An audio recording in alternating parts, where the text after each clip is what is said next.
It's warm. Let's look at the Braves lineup brought to you by Xfinity, the fastest internet in Philadelphia.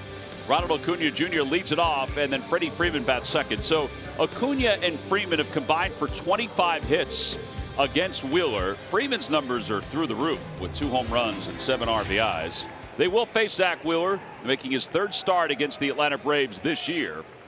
He comes in overall 4-3 at 2.51 ERA. Gosh, his record should be better than that the way he's pitched. I agree.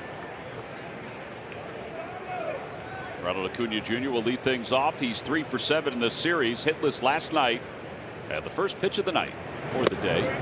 Take it outside. We're underway. The count is 1-0. That one came in at 100 miles an hour. No big deal. Acuna, 5 doubles, 3 home runs against the Phillies this year. So he's reached base safely in 18 straight. Fly ball left field. It's pretty breezy. Not that that's going to do much to this ball as McCutchen makes the catch. And 1 out. Oh, if you can throw that 98-mile-an-hour sinker underneath the hands of Acuna, that's a good result there for Zack Wheeler. Wheeler enters today's ball game first in the National League in innings pitched at 82 1/3. 3rd in strikeouts. Scherzer's number 1 at 104, and Wheeler has 100. 12th in ERA. DeGrom a 0.62 ERA. I don't think anybody's touching him. As Freeman fouls it back, it's 0-1. And 11th in batting average against. Low slugging percentage against. All the numbers. He's in the top 10 or top 15 in Major League Baseball in all these categories. He just doesn't like the baseballs right now. No. Although, as Pete Alonso said, Major League Baseball changes them from time to time. How about that comment? No balls and 1 strike to Freeman. Swing and a miss. Threw him a slider at 94. It's 0-2. Freeman hitting .224 this year. 13 home runs, 32 runs batted in.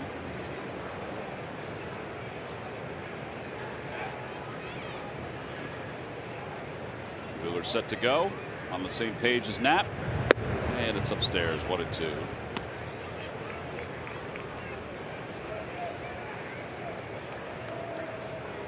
Zach and Andrew have worked together a number of times because of the injury to JT Realmuto, so this is not an uncomfortable matchup. Ground ball right side into the ship. Segura throws him out. 2 outs.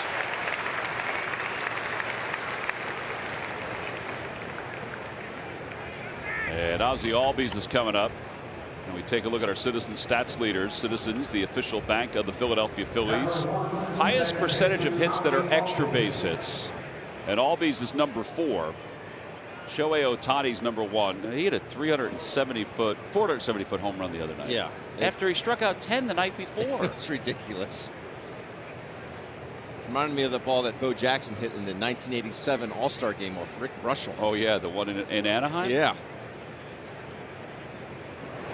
Where the fan ran onto the covered seats. Yeah. I don't know if he thought it was a hard plastic, but it was just a tarp, but he kept, like the fanatic, falling into the seats. Yep. 0-1 to Albies. Popped up over near the Braves dugout. Williams tried to get to a spot, and he ran out of room. And it's 0-2. You mentioned Andrew working with Wheeler. 5 games he's been behind the plate to the tune of a 1.73 ERA for Wheeler. Yeah. Pretty good.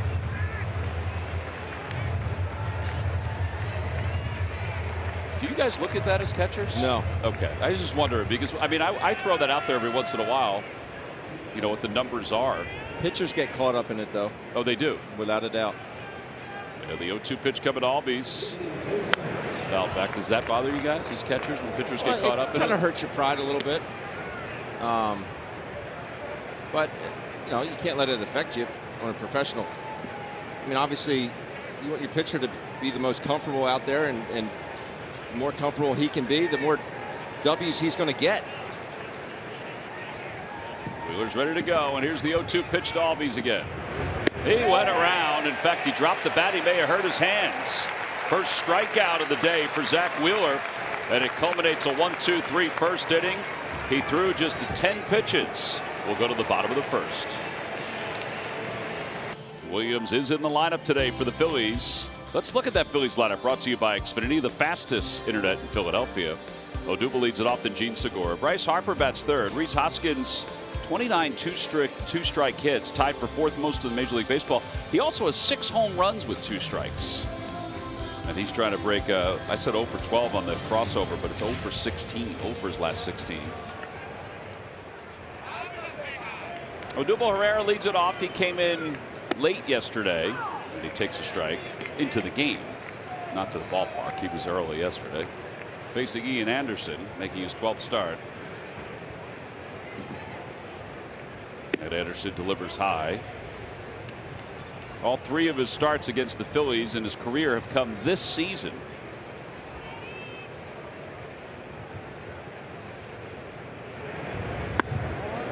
Got a little different delivery than what you normally see in this day and age. I don't know if you get caught up in the way he shifts his feet before he brings his hands up and gets ready to roll. Fastball at 95. It's 2-2. Hey, just kind of rolls right into it. Yeah. It's I don't want to say mechanical, maybe methodical. I know one thing, and you just saw it right there. You got to make sure you get your foot down when he does that, because it is very, I wouldn't say very, but it is slightly unorthodox. And if you're not ready, you don't get that foot down, that's going to be the result. You're going to be tardy. 2 balls, 2 strikes to Herrera, hitting .269 overall with 4 home runs, 14 runs batted in. And he asked for time. He has 2 plate appearances against Anderson. He's 0 for 1 against him. And a bit low, 3-2.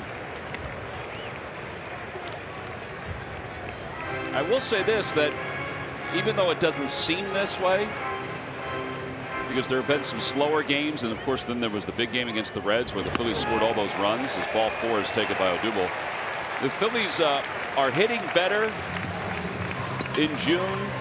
It's only 6 games. This is 7, but scoring 7 runs per game. But it's, you got to put it in perspective. There were 17 runs scored in the one. Yeah.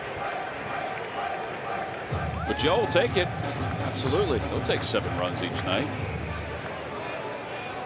Here's Segura. Gene, in his last 13, his OPS is .897. His batting average at .336. And his overall average at .315.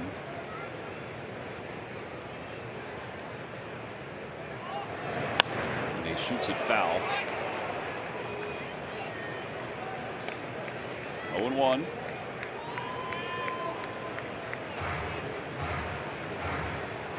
See Gene trying to take a poke at that hole between Freeman and Albies.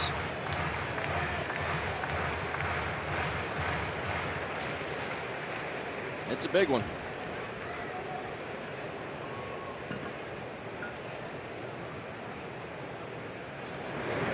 1 ball, 1 strike.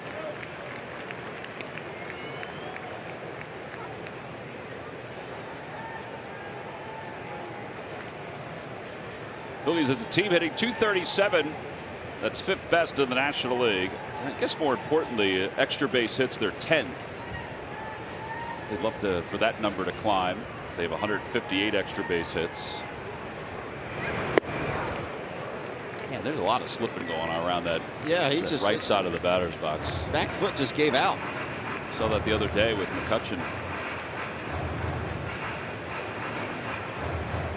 1-2.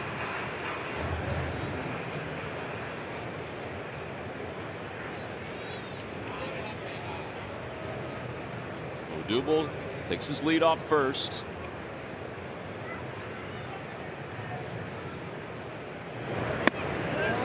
Two balls, 2 strikes. He's missing that spot an awful lot with that fastball. His arm is just not catching up. Bryce Harper waits on deck.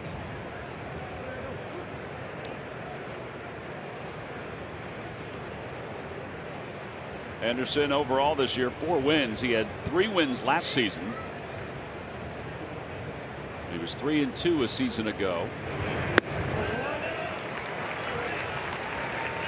Now time is called as Kevan Smith saw something. It's like his body's just lunging out there and his arm is dragging behind, not able to get on top. Phillies are 4 games out. They're in 3rd place. The Mets pummeled the Orioles yesterday.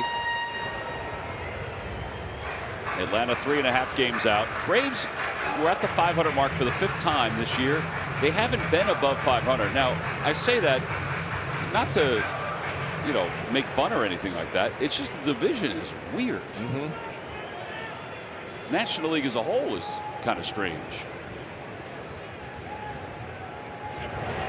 Fouled off, and it remains 3-2.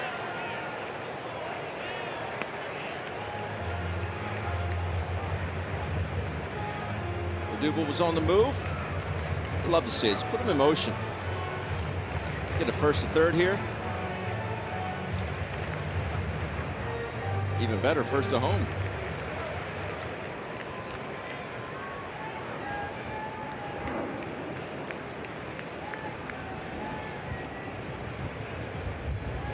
Odubel does take a longer lead. He goes. Pitch fouled off again. And it remains 3 balls, 2 strikes.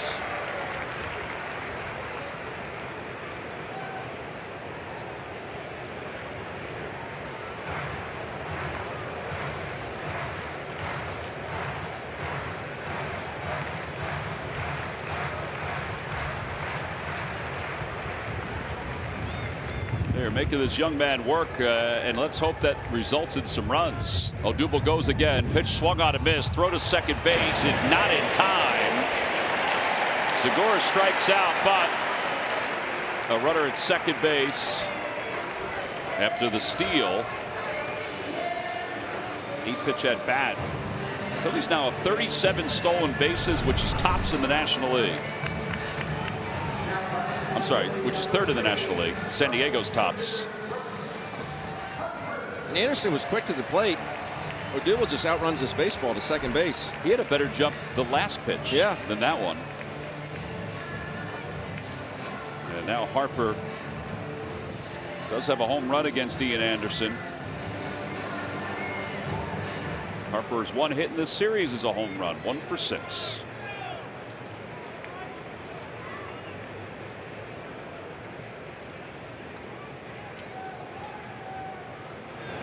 Pitch outside corner, according to Tony Randazzo, the home plate umpire. The veteran Randazzo behind the plate. Joe West is over at 3rd. Nick Lentz at 1st. Edwin Moscoso is the umpire at 2nd.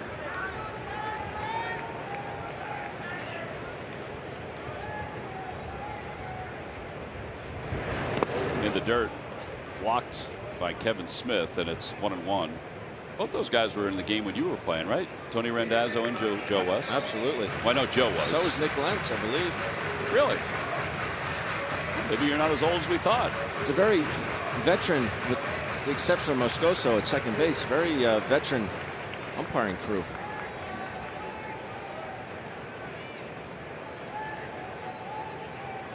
Phillies again trying to score a run in the 1st inning for the 1st time in 13 games as Harper rolls over on 1 to 2nd. And he's retired. Over to 3rd, Odubel Herrera. And it brings Reese up to the plate.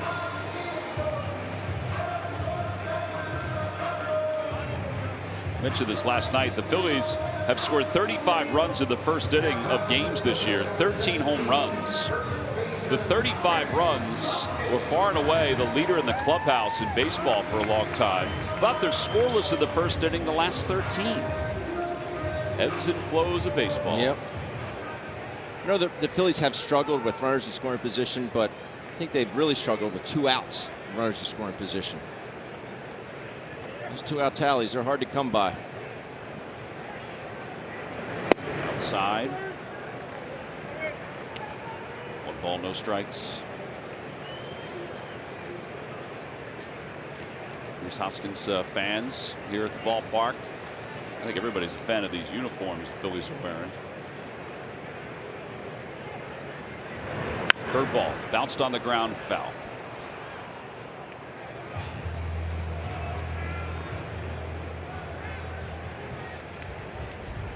Phillies are at 250 with runners in scoring position.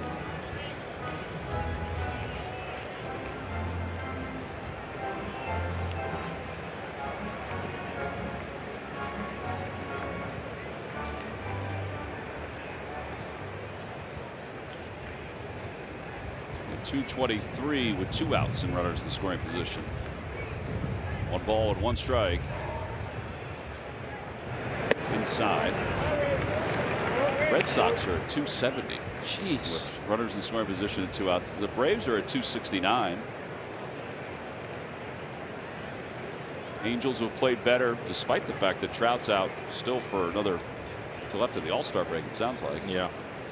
2-1 pitch. Pulled past Odubel Herrera. 2-2.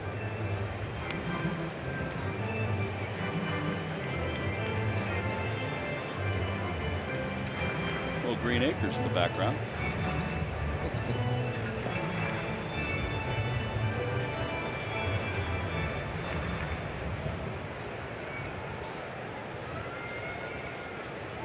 Twos are wild.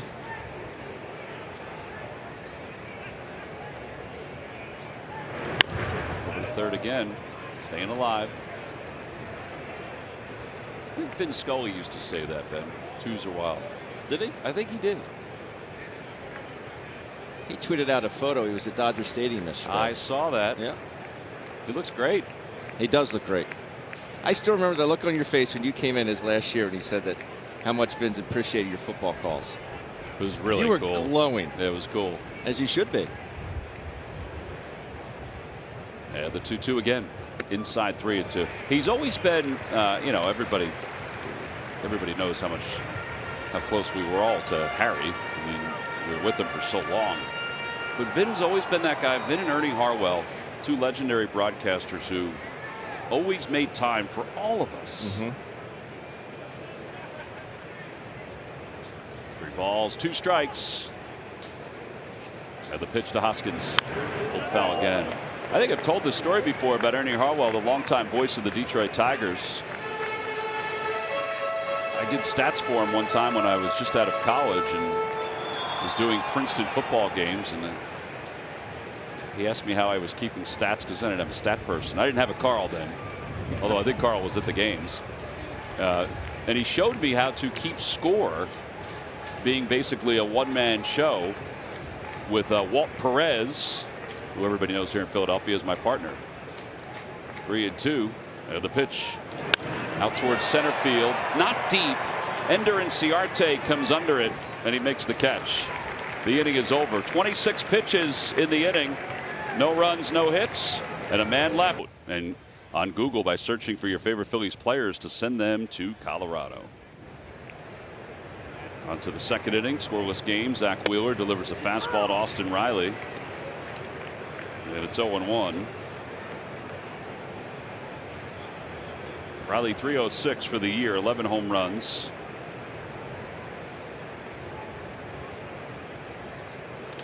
Right side, can Segura get there? He does. Gets to his feet, throws to first. What a play. He has played some Gold Glove second base on this homestand alone. Without a doubt. It's one thing to get to it, but to get to his feet as quickly as he did, remarkable. He's got a long way to go. This is a great shot. That shows you how far he had to go. Does this push-up while sliding head first. Gets to his feet. You know what kind of arm he has. There's Dansby Swanson, who has 1 hit against Zack Wheeler in his career. It's a double. That's it. And Wheeler starts him off with a slider on the outside corner, and it's 0-1. Hey, he's 1 for 20 with 8 punch-outs. Overall, a 234. An outstanding defensive shortstop. He's a solid player. Braves acquired from the Arizona Diamondbacks. Curveball. That got a piece of nab. The Above the waist, though, I'd like to point out. Thankfully. I would too. Poor guy.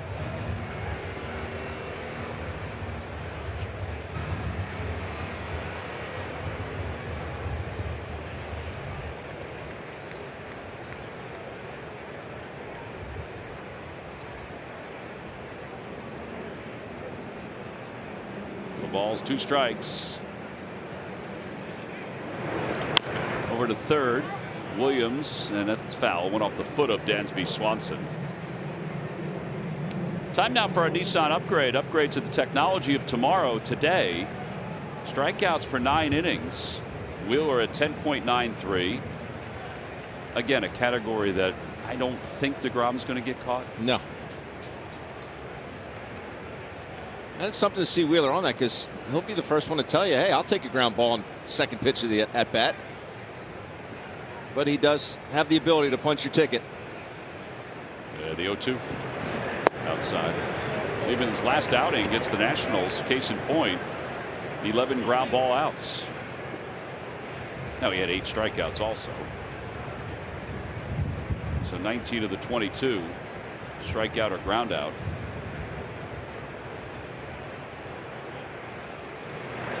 Check swing, foul ball.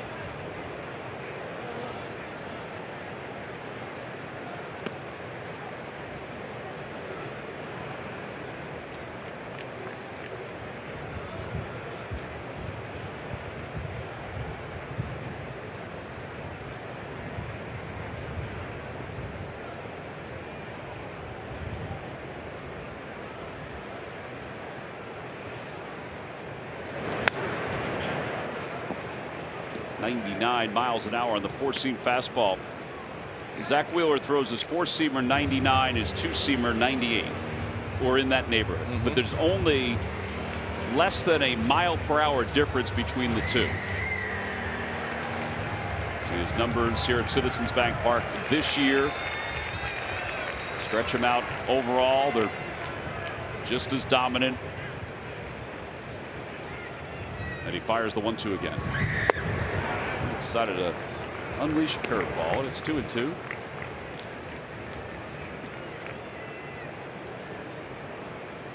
Started to do a good at bat for Dansby Swanson. Yeah, he's seen it well out of his hand.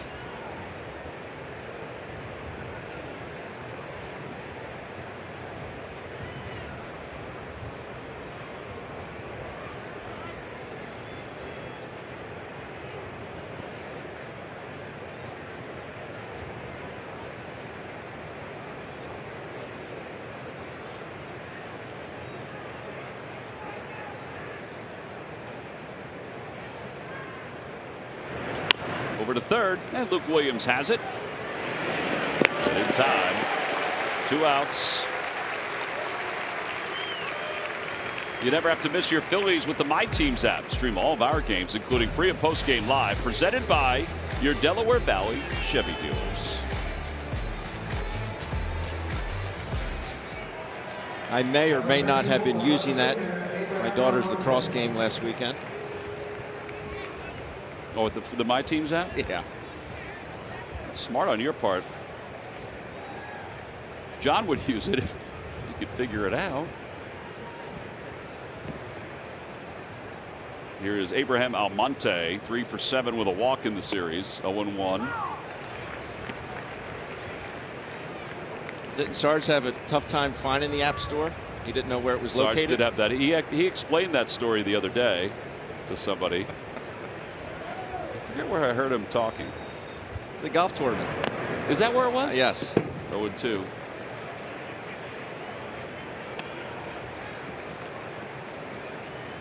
So, where's it near?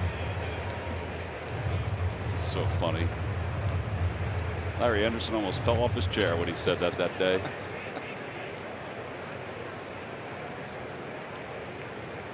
Two men down here in the top of the second. Scoreless game. Game 3 of this series between the Phillies and the Braves. Each team is 1-1 and has come from behind to win 1. And on the outside corner, Andrew Knapp, he was up and ready to move. Second strikeout for Wheeler. Little slider that cut back. And a 1-2-3 inning again. McCutchen, Williams, and Knapp. when we return in the bottom of the second. Yeah. 9, 8, 7, 6, 5, 4,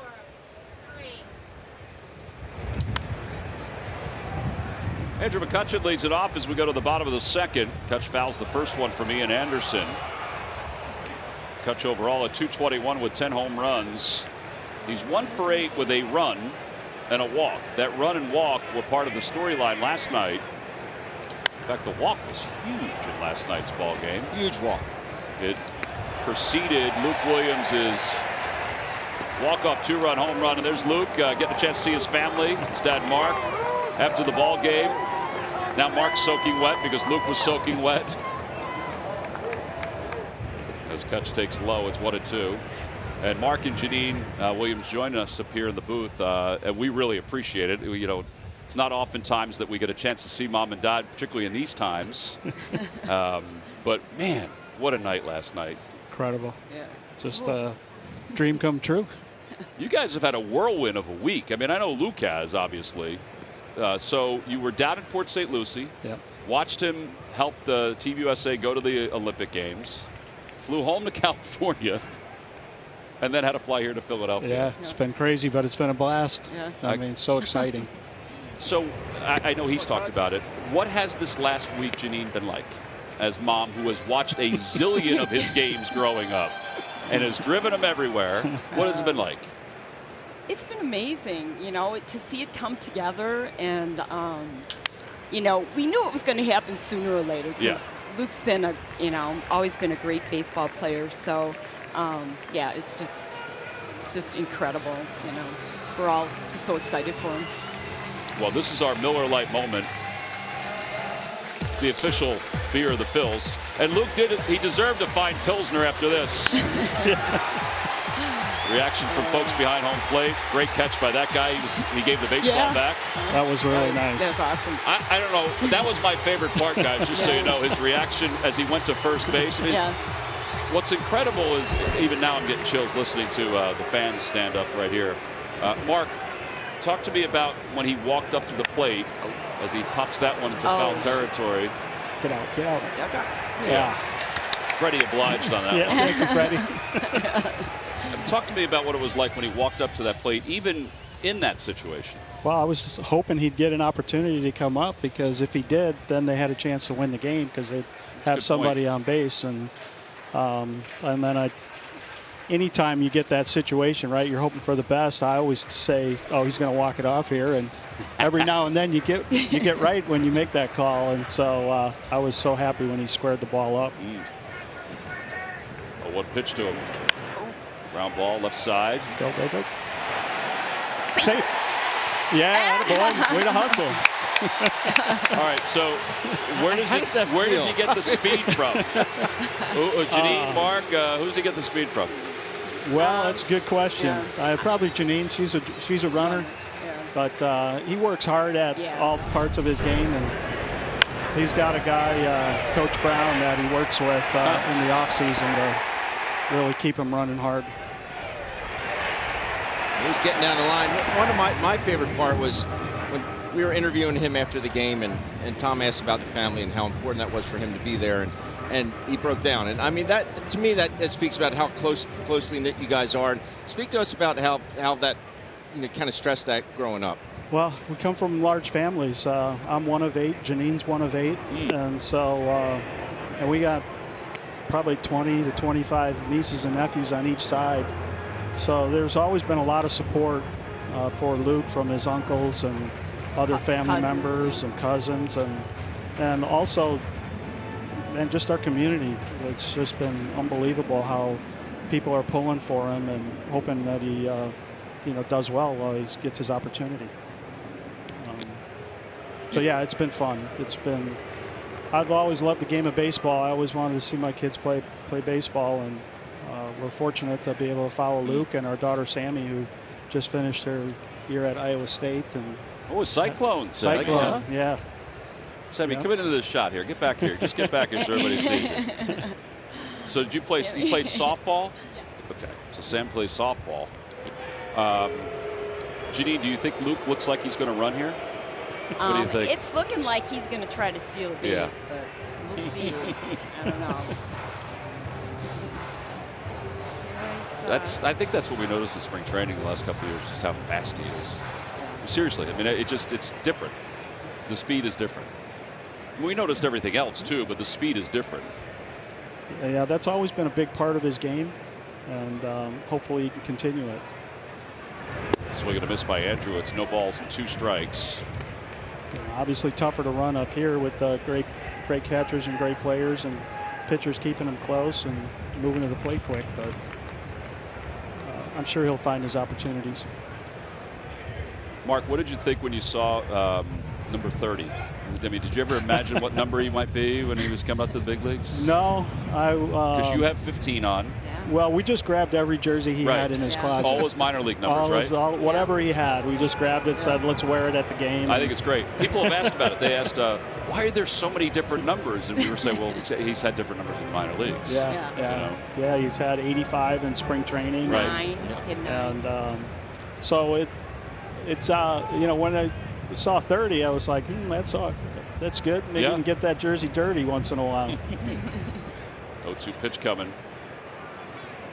Outside, 1-2. You guys are from California. Luke talked about playing for Team USA. I read Mike Scioscia's comments about Luke. And, obviously, Mark, you love baseball. What did you think of that? That was was such a thrill for us to see Luke be able to play on Team USA with Mike Scioscia as the coach. I mean, we live in Laguna Niguel, Orange County, and watch the Angels growing up, and these guys growing up. I'm from Chicago originally, so kind of a Cubbies and White Sox fan. Okay.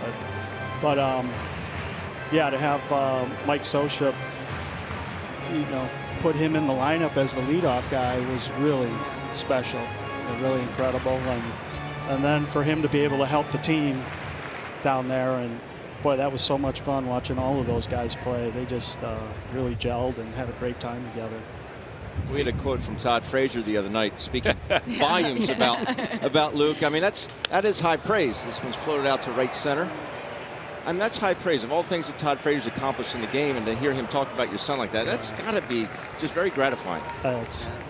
Here's that quote from Todd, who, by the way, was mad that he was not in the lineup on when it made his first day. Why is he not in the lineup? And I said, well, they're pacing themselves. But there, his kid's a stud, has all the tools, fast, great defender, good bat. Could bat him first or third. Will make the big play. Not afraid of the spotlight once he understands how good a player he is. Watch out. Would have him on my team anytime. Yeah, that was awesome to read, and I have more. I'll show you after we're done. Well, it was great seeing Todd Frazier just lead that team. I mean, what a pro, and made everybody feel comfortable and made it so fun. Yeah, made it fun. We could see that from the stands. Ben's represented the United States as a player. It must be overwhelming to see, even though it's, this is even greater. Must be overwhelming to see him have success like that. So Ronald Acuna makes that catch. Well, guys, we're going to let you go enjoy the rest of this ball game. Thank you for having us. You've done great with all the media appearances you've had today. Enjoy it. If he keeps getting hits like this, you guys might have to stay here.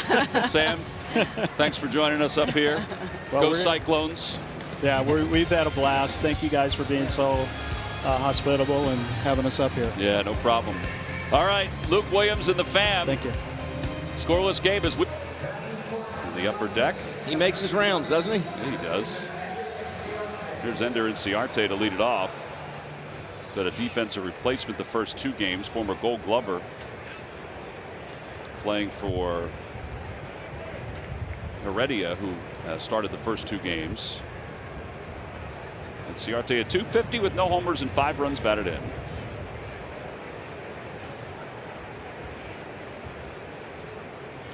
Fouled off, and it's 0-1.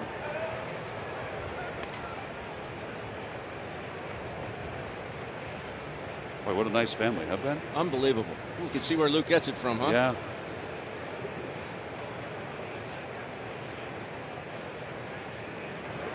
Swing and a miss, 0-2. You put yourself in their shoes. I mean, we both have 4 kids. We're very proud of our children. You know, you're proud of the person that you hope they become. Mm-hmm. But set that aside. But just from a baseball standpoint, to have your kid do what he did last night, it's just, and to be there for it, I just can't imagine the emotions running through your mind. And think about, you know, him as a baby, and then he's hitting a home run in the big leagues, a walk-off. It's remarkable. And Sam Samantha said graduated from Iowa State, is going to play professional softball. She played softball at Iowa State. There's the 0-2 pitch to Inciarte. Fouled off. And then it's Ike and Jake. Jake is in Mexico, so from what I read, he wasn't able to get here. But Ike was part of the family, Luke's brother.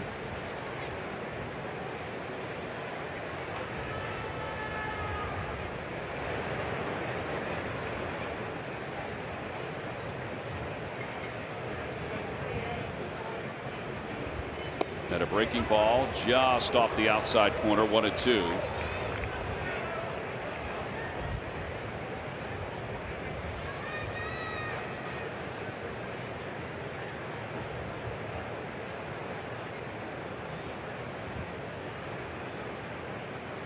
Swing and a miss. He went upstairs. That's the 3rd strikeout for Wheeler. 1 out. Kevan Smith is coming up. Well, Luke last night talked about a number of things, but he also talked about when he had his last walk-off home run. It was going into my senior year of high school. There was a travel ball tournament with my team, CBA Marucci. I hit a walk-off in the championship to win. So, you know, I thought that was pretty cool, but to do it in the big leagues is it's indescribable. That's pretty cool. Yeah. CBA Marucci's a very good travel baseball team. No balls and 1 strike to Kevan Smith. 273, no homers, 1 RBI. Taps that one off his foot. And it's 0-2. I guess it probably didn't feel like he tapped it off his foot. No. A lot of 0-2 counts today.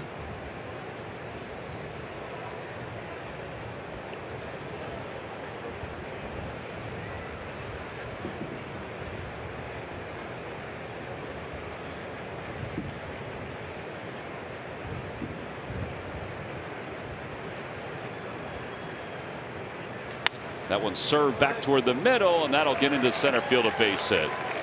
The softest of hits, and it's the first one of the day. For the Braves, that is. 5-0-2 counts, by the way, Ben. Early in the 3rd. Smith just goes down and pokes us in the center field. Not a terrible pitch. He goes down kind of like a tennis backhand. Dumps it in the center.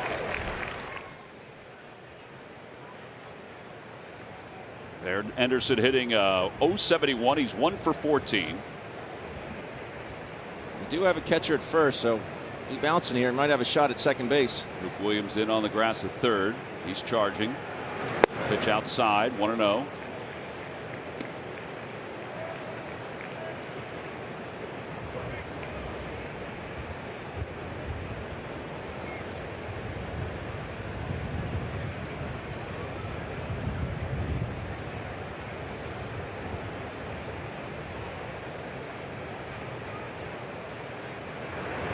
That's in there, 1-1. As a team, the Braves pitchers have 9 sacrifices and a 181 batting average. I think 9's a pretty good number. Could always be higher, but in this day and age.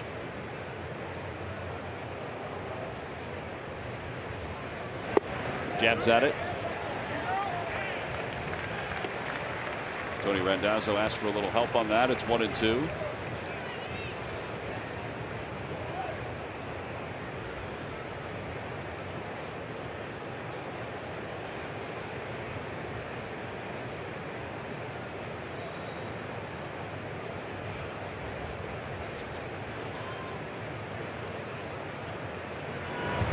tried to bunt, and then it went right on past his bat. That's the 4th strikeout for Wheeler. 2 outs as Ronald Acuna Jr. is coming up. Ben, what happened? What has happened to the art of bunting? Just not done enough? It's just not done enough. And I mean, you just see that form there. I mean, that was not good form. It just wasn't. I also wonder if some guys just didn't work on it even this offseason because they thought the DH was going to be here. Possibly. I think all of us did. But it's definitely been a downward trend over the last so many years. All right, let's be careful of the first pitch here if you're Zack Wheeler.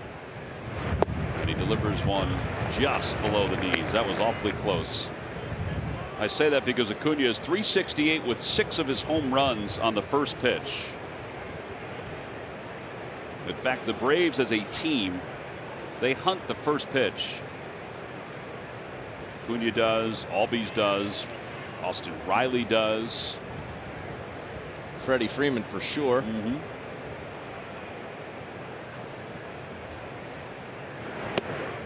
1 ball, 1 strike. And why wouldn't you against someone like Wheeler? I mean, I don't want to sit around and he's got too much in the tank.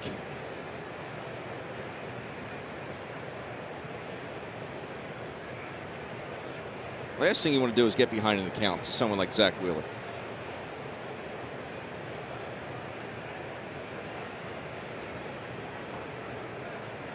And now time is called.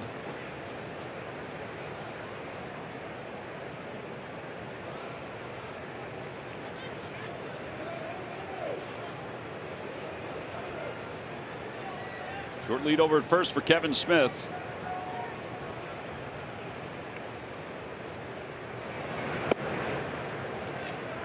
That may be the first changeup he's thrown today. Yep. And now 2-1.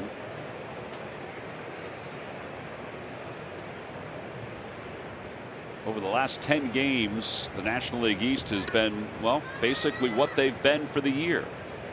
As Wheeler's about to throw his 40th pitch. Mets 6-4. Atlanta and the Phils 5-5. The Nats 4-6. The Marlins 2-8. Off the hands, popped up out towards short. Torreyes is there, and he makes the catch. Acuna Jr. was about 3 feet from home plate as that ball was grabbed. No runs, 1 hit, and 1 man.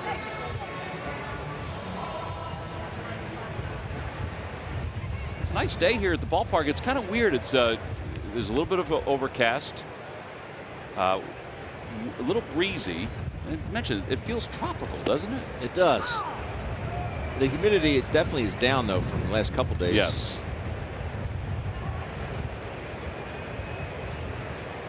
Wheeler bunts. It's fair. And he's retired. It's not what he wanted to do. He wanted to bunt it, but he wanted to bunt it over toward third. Not a bad idea.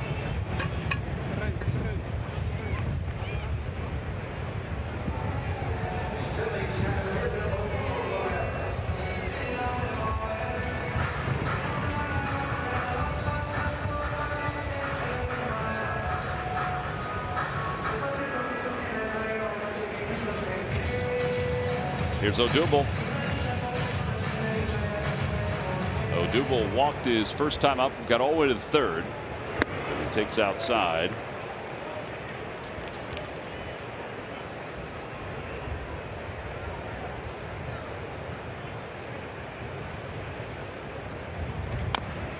One and one.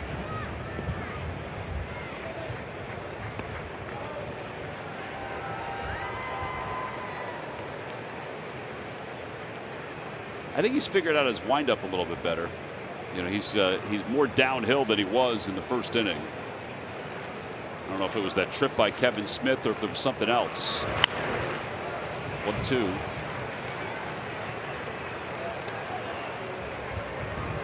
Could be just a different mound. He's just not used to it. Broke his sunglasses again. The lens just keeps falling out.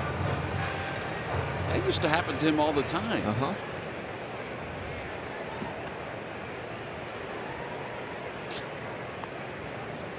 He's quirky. How about the shot we have in the Player of the Week to the right side? He's at second base without the lenses on because they had fallen out before he got a hit. 4-3 on the putout.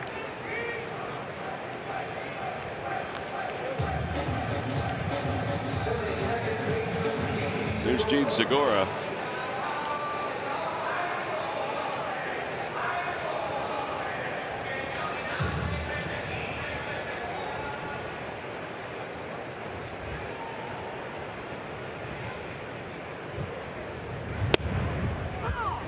And it's 0-1. Segura struck out his first at bat. 0-2. A little jumpy today. Yeah, it was a bit of an overswing there. It's one of those where you just recognize right away. I mean, that was a hanger. You just get big and long and end up swinging through it. In the dirt.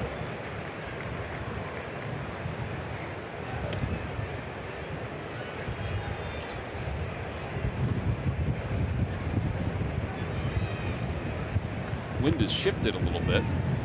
Now going from right to left. And it gets away, and it's 2-2. So Gene struck out his first at bat on one of those change-ups in the dirt. He laid off that one.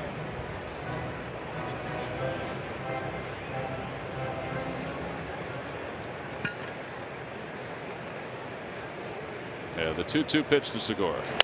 Broken bat. That's a fair ball. Now Acuna Jr. was playing that way, so this is only going to be a single, although it's bobbled by Acuna. So a 2-out single. It gives Bryce Harper a chance to bat here in the third. Sure does. That bat went down a hero.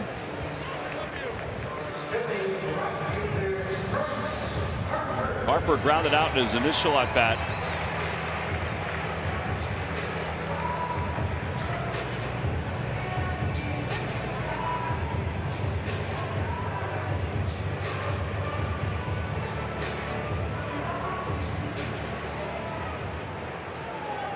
Loves day games. At least his numbers show that he loves day games. I don't know if he definitively does. This year alone, during day baseball, he's hitting .385. 4 of his 8 home runs have come in day games.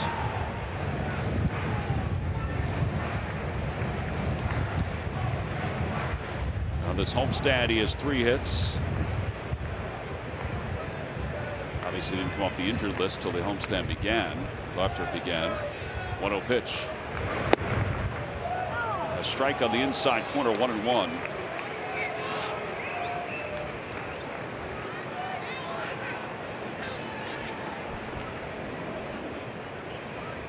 That is remarkably drastic. Yeah.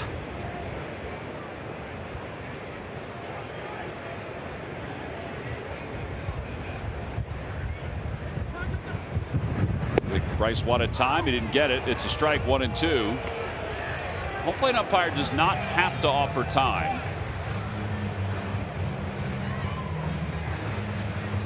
I guess that might have been a little late if he had granted it.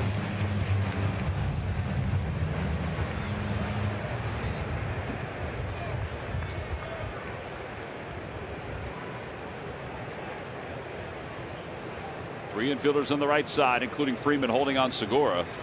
The ball is hit off the hands left side. Riley is up with it. And he's over in time.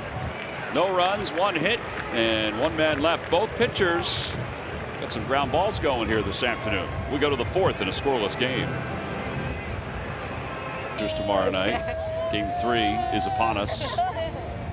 Freddie Freeman leads it off.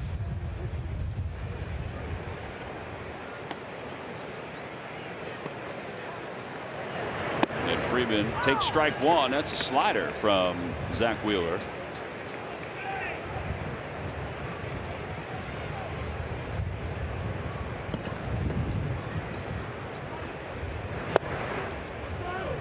Receiver just off the plate.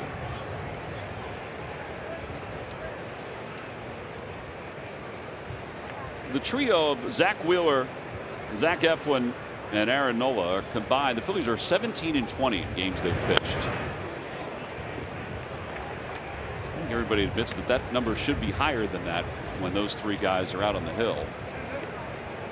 Without a doubt. Phillies are 6-6 in Zack Wheeler's games. That's because there's just been games where they haven't scored runs for him. Yep. Happens a lot with guys. I don't know why guys like him. I mean, look at DeGrom with the Mets. He's got a .62 ERA and a losing record. Fouled back and it remains 1-2.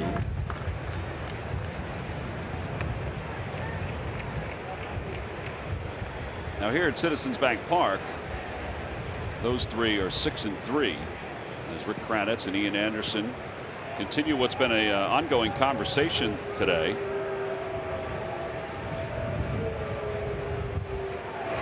Inside 2-2. Their decisions equate to 6-3. The team is 12-7 at home when those three guys start. Well, that makes sense because Nola's numbers are so good here. Wheeler's numbers are great here. Zach, of course, won last night. Eflin, or the Phillies did. Zach did not get a decision. As Freeman fouls it off. But he was good.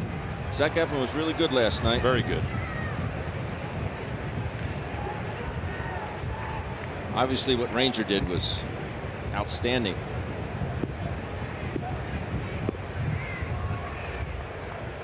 Yeah, Ranger 3 innings, 37 pitches. 2-2 pitch to Freeman. Inside, he battles back, and now it's full 3-2.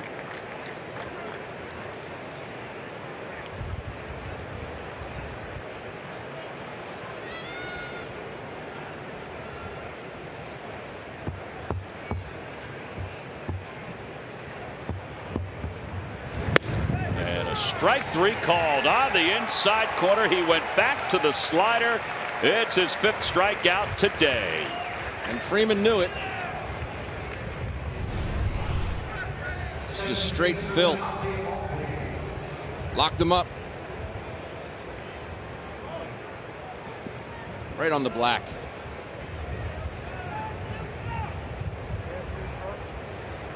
StatCast 3D gives you a look at where that pitch was. Ozzie Albies is coming up. Albies first time up, struck out. Gets this one in the air off the third base line. Williams will watch it go back into the crowd, deep into the crowd. Albies last night picked up his 4th triple. He now has an extra base hit in 7 of his last 8 games. He is 2nd in the league in triples.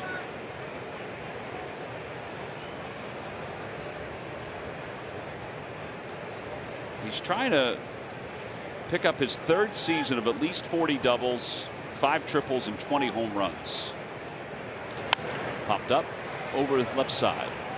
Williams, sunglasses on, near the bag, makes the catch. 2 outs. Phillies fans have already latched onto the Luke chants. And now here's Austin Riley. Just to finish that thing about Albies, if he does that, if he reaches 3 seasons of 40 doubles, at least 40 doubles, 5 triples, and 20 home runs, he'd become just the 10th player in history to have 3 such seasons. Wow. Stan Musial, Lou Gehrig, Roger Swornsby, Hank Greenberg, Chuck Klein. Fastball to Riley. 0-1. Mookie Betts, Ted Williams, and Al Simmons. That's a pretty good company. Some great company. And you look at him, you're thinking, I mean, he's an itty bitty guy, but man, he's got some thump. 0-2. That's dirty. That slider is dirty. What do you think about that? Mookie Betts is the only one in this generation, basically. Outside and high, 1-2. I mean, that's not just good company. That is elite company. Oh, yeah.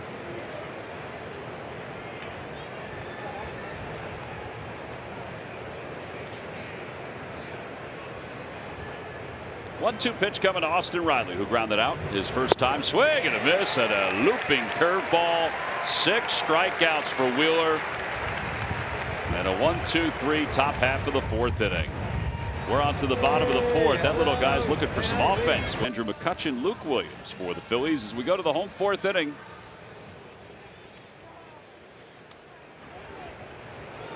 Ian Anderson, and he delivers ball 1, 1-0.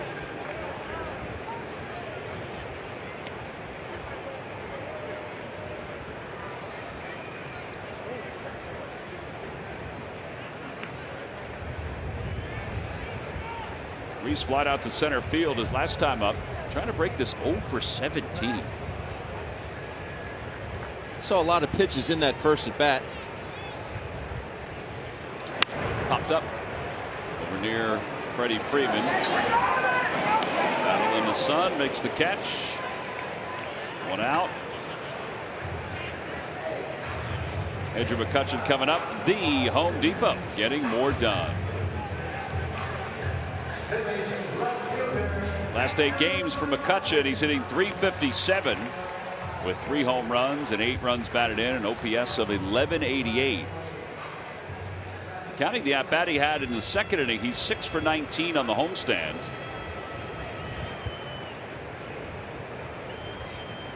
Swing and a miss.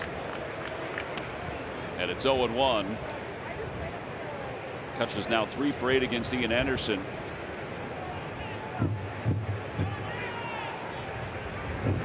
Outside corner, 0-2. And that could have been even, those numbers could be even better. We got robbed of a couple extra base hits last night. Yes, he did.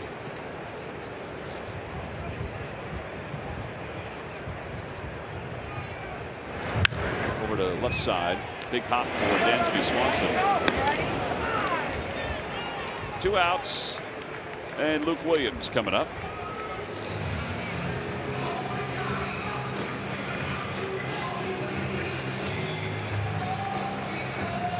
The 6th ground ball already today by Phillies hitters.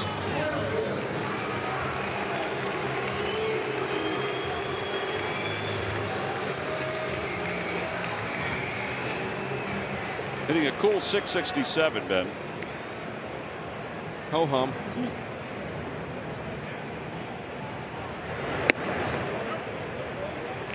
But he does, as we saw with his first big league hit, the bunt. And the infield hit here. I mean, that speed, it's going to get him a little extra, a couple extra hits here and there. High 2-0. It's a great luxury to have.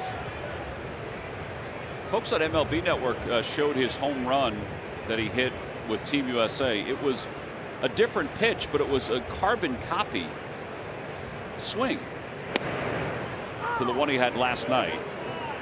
Joe was saying last night, I didn't know if it was going out. He said, I thought it had a chance, but I thought it at least had a chance to hit the wall.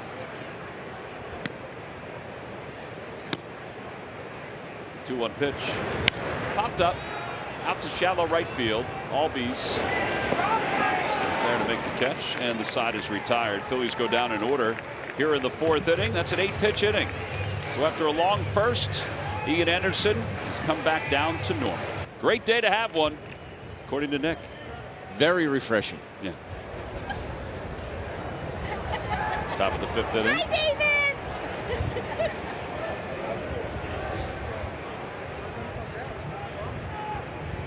Dansby Swanson leads it off. He grounded out his first time. He takes a fastball in, 1-0.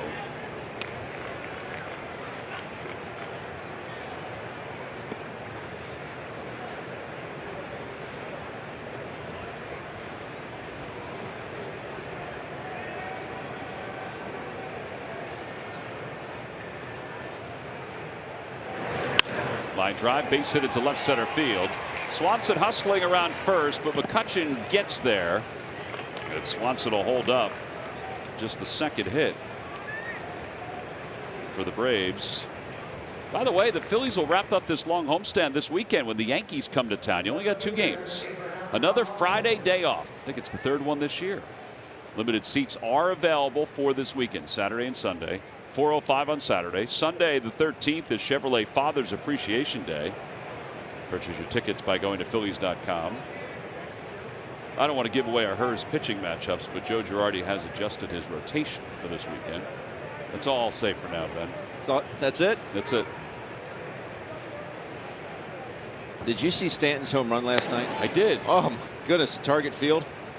Woo. I think he's got 90 since the StatCast era began. 90 home runs, 96 home runs or something like that of 450 or more.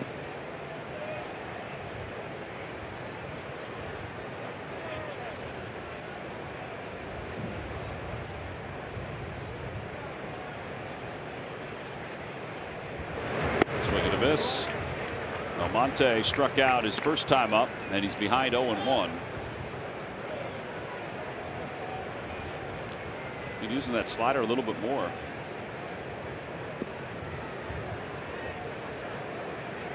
Swanson, who has reached base safely in 18 straight, takes his lead off first. He is a threat to run.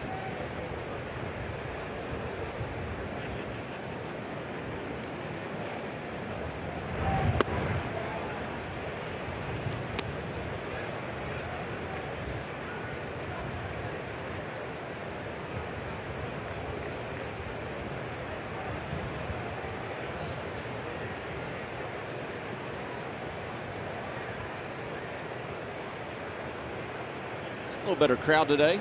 Yeah, nice crowd today.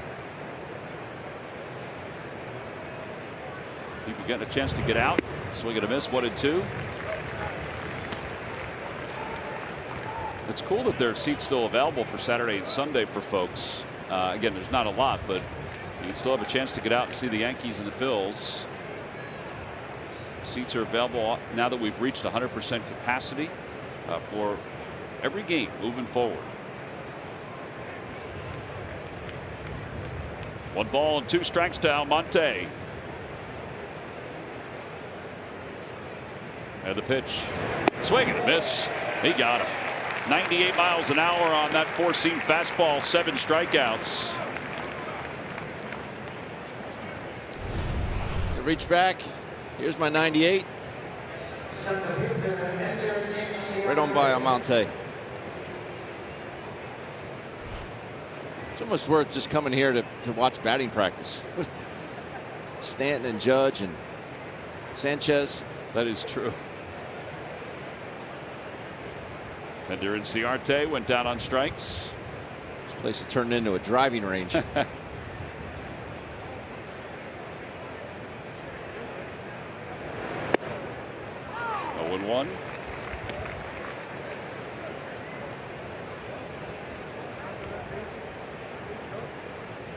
And Ciarte struck out his first time.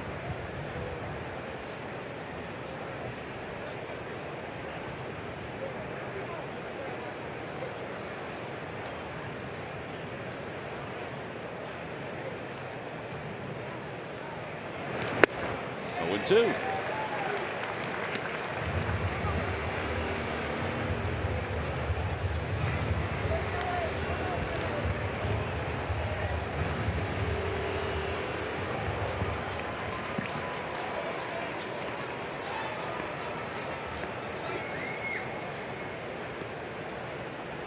Phillies a double play depth with Swanson at first base. No balls and 2 strikes to Ciarte. Wheeler to the belt, ready to go. That's pulled foul. I think he was cheating a little bit on that slider.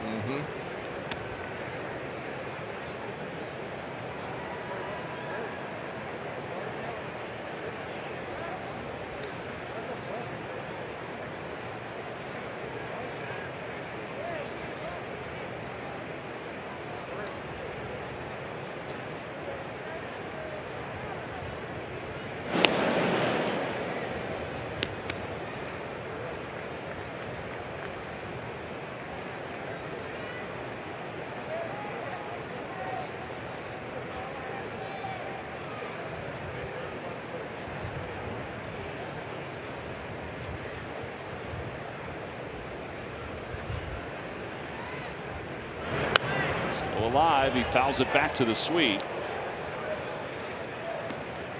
It remains 0-2. Ciarte, we mentioned, has won a Gold Glove before. He's basically a 4th outfielder.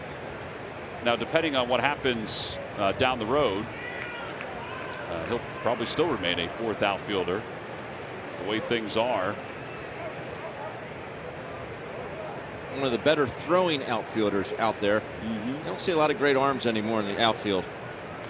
Line drive caught by Rhys Hoskins. That'll be an easy double play. Not much Dansby Swanson can do.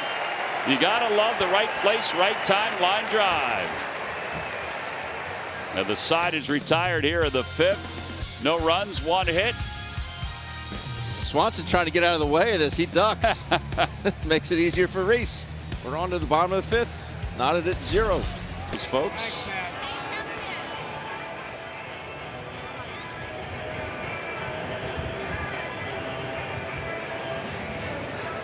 I do love day baseball. I really do.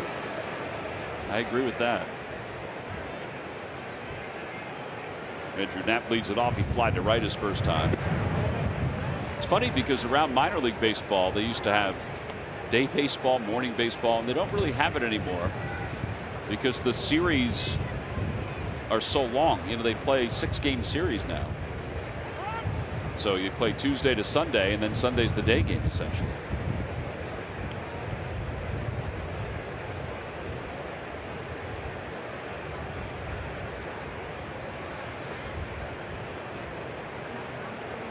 Foul back, and it's 1-1 to Andrew Knapp. Were they playing morning games when you were in the minors? They yes. were. Oh, they were. Absolutely. Yeah, we never did it in Trenton. It was after that. And it was always obnoxiously loud because you had all the day trips for kids in school. It was like a field trip. A lot of those games. Swing and a miss, 1-2. You know, Ben, you were a kid at one time. I was. You were screeching, whether you realize it or not.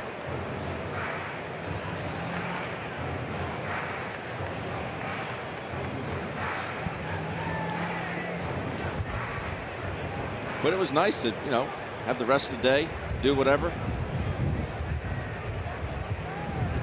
Swing at a foul tip. Knapp strikes out. All right, so that's only the 2nd strikeout for Anderson. He's kind of done things a little differently than Zack Wheeler today. And it brings Ronald Torreyes to the plate. Four-seamer at the top of the zone. That's hard to catch up to. Ball right on by Andrew.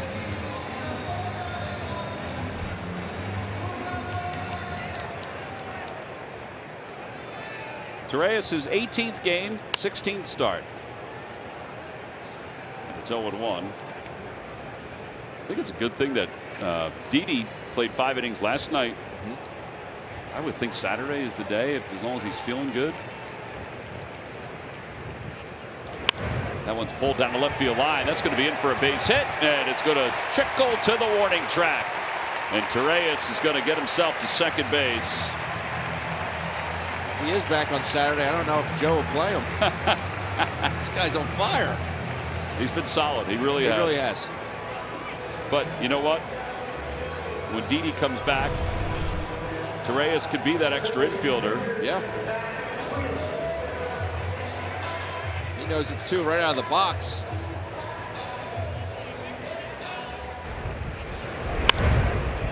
That's what happens. I mean, he got jammed on that, but he kept the bat moving forward. That's why he was able to keep it fair and send it on down the line. Wheeler bunted his first time up. Boy, he bunting there. Let her eat. That was one healthy swing.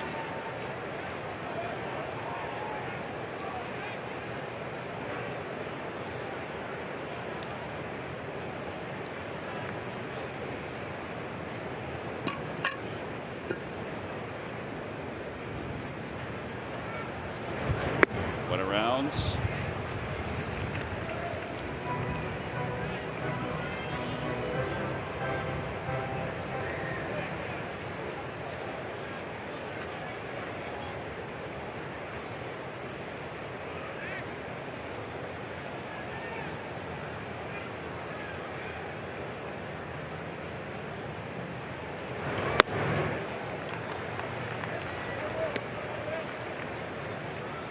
One and two to Zack.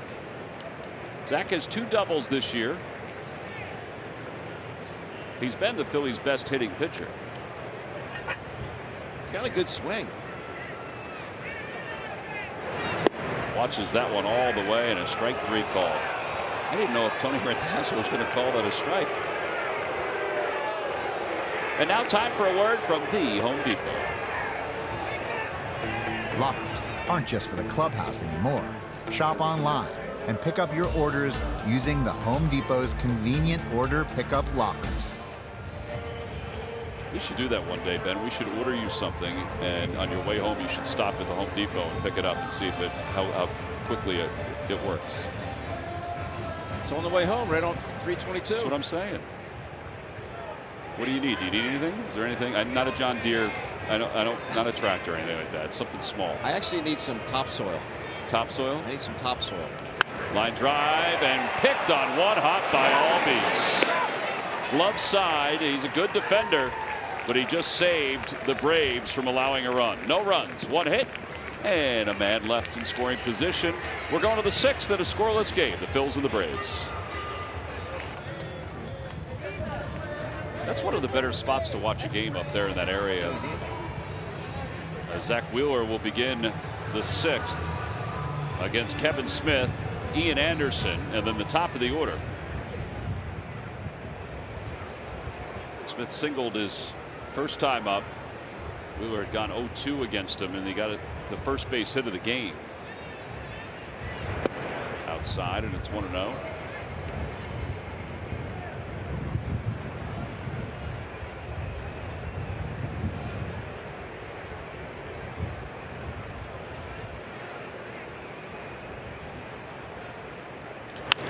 Foul. 1 ball, 1 strike. Have you ever been around a pitcher who doesn't get a whole lot of run support that gets frustrated by it? Because they all say the right thing, and I get it. You know, I'm just trying to give my team a chance to win, that kind of thing. But deep down, you're like, I really would love to have, you know, the W. I'd love to have this. I'd love to have that.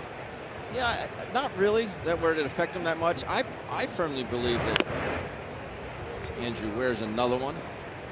I firmly believe that they're more interested in the lower ERA than they are W's and L's. Yeah, so because and this has happened over the last 10 years or so. The win-loss record, when coming to contracts and awards and things like that, it doesn't mean the same as the overall win-loss record of your team when you pitch. Correct. 1-2 pitch coming, and part of that is because starters, and I'm not saying Zach's this way because Zach goes deep into games, but starters give the game to the bullpen more often now than they did 10 years ago. Without a doubt. We look back at in 2010, Felix Hernandez, King Felix. Right, that was when I thought that's when it started. He won the Cy Young that year. He was 13-12. Right, swing and a miss, and that's 8 strikeouts. Yeah, he was 13-12 with a 2.27 ERA. I mean, that is remarkable.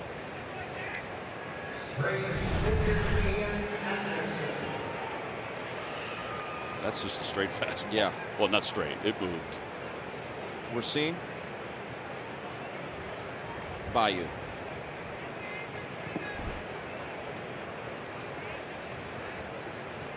So here is Anderson.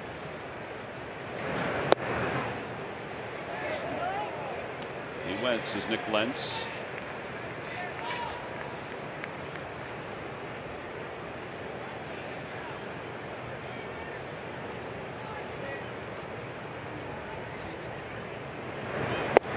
That's a strike. He threw him a slider.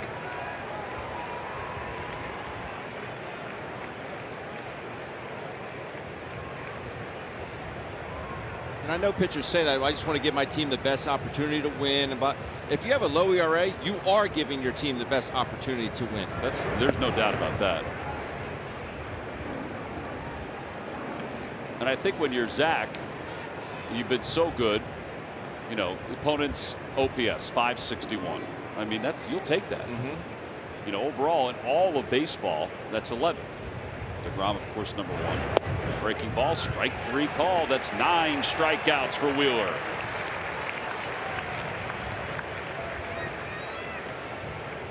Authentic 76ers fans, get the analysis you need and the opinion you crave before and after tomorrow's Game 3.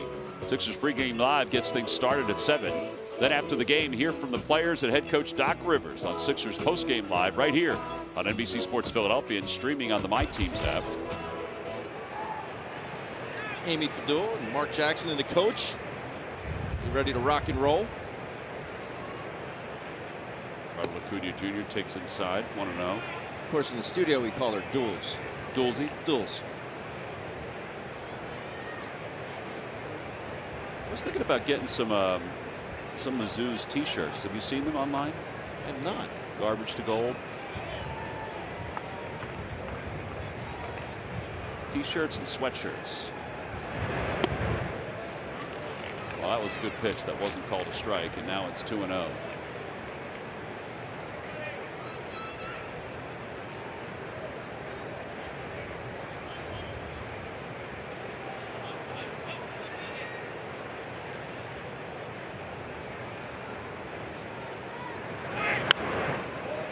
Fouled back. It's 2-1.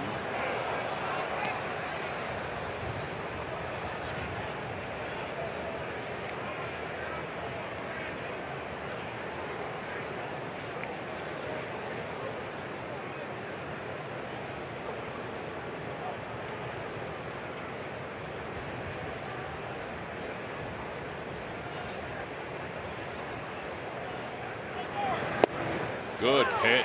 Slider on the inner half. And it's 2 balls and 2 strikes.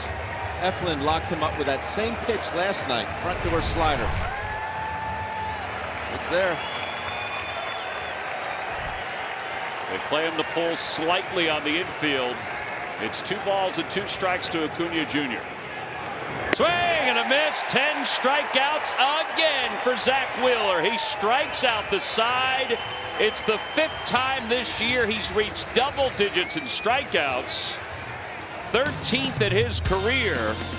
You want to talk about fine wine getting better with age? How about Zack Wheeler?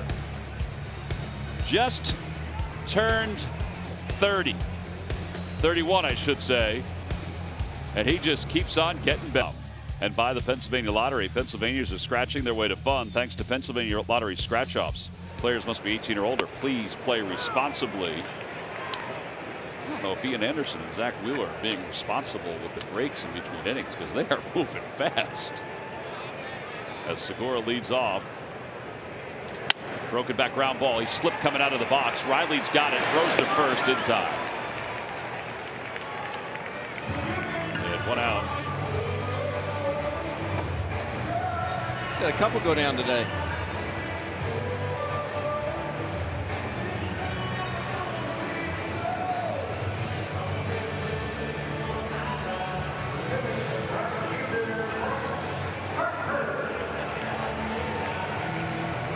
Bryce Harper now coming up. 8 ground ball outs now for Anderson. Harper's grounded out to second and third. Well, third on the right side. Yeah. Austin Riley's playing in shallow right field. That's the biggest second baseman I've ever seen. Ever. Actually, we had one in San Francisco, more of a utility, but. Who's it? Archie Cianfrocco. Yeah, he's a big dude. About 6'6". 1-0 pitch. He'd always bring like 5 gloves out to the bench every day. Didn't know where he was going to go. DJ LeMahieu is a big second baseman. Very big. But Riley is he's just a big dude. 1-2. Little curveball. And it puts Harper in the hole. 1 ball and 2 strikes with 1 out here in the 6th. See the big dude out in shallow right field, Ben? That's like you playing right shallow right field. Yeah, but I got 0 range. Now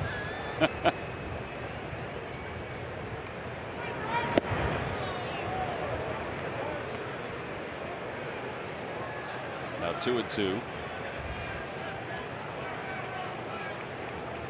26 of the first inning, but after that, not too shabby for Ian Anderson. And he strikes out Harper. 4 strikeouts for Anderson. Yeah, that'll bring Rhys Hoskins up. Well, we just saw the Nationals, but guess what? We're going to see him again. That's right. Tuesday, June 22nd, Wednesday, June 23rd, 7:05 and 1:05. Wednesday the 23rd, a Citizens Business Person Special. Go to Phillies.com to purchase your tickets.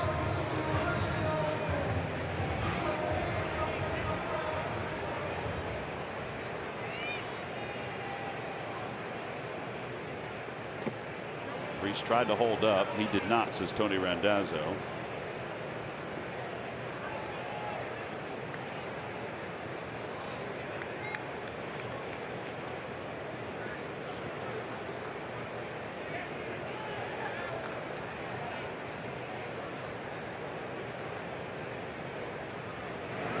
Outside, 1-1.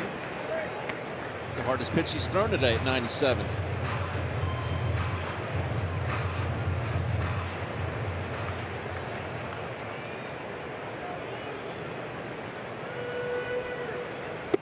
Low, 2-1.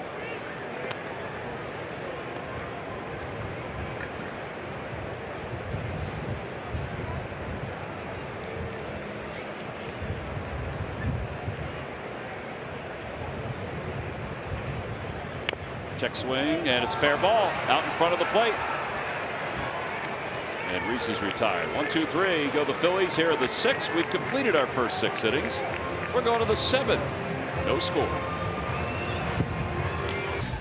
Freddie Freeman quickly steps in. 0 for 2. Ground out and strikeout. Way in. 1-0.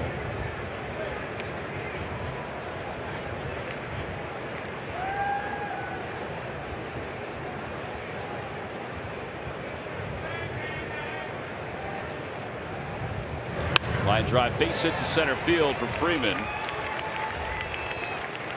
It's only his 2nd hit in the series, which is a good thing when you hold him to 1 hit up until this point. And here is Ozzie Albies. That's the Freddie Freeman we know and don't necessarily have to like. But I'm okay with that. Yeah. Because it stayed in the yard and it wasn't an extra base hit. But you're right. That is the way he just peppers. Yeah. The Phillies and everybody else.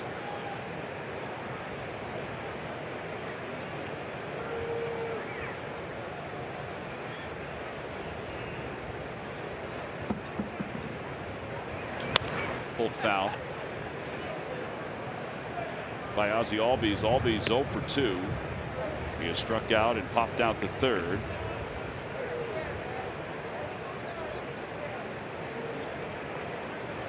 Braves will head to take on the Marlins for the next 3 games. They will be in South Florida beginning Friday. Like the Phillies, they're playing a 4 o'clock game on Saturday. 0-2.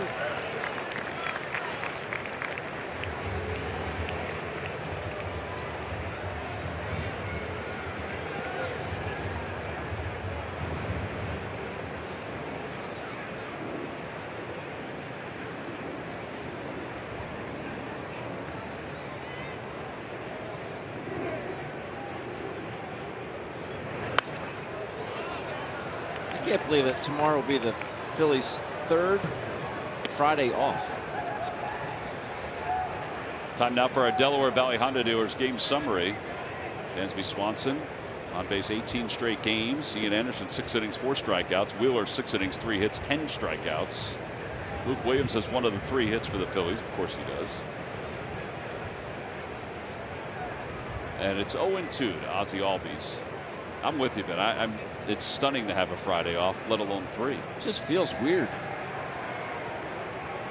Swing and a foul. He stays alive. Just stayed alive.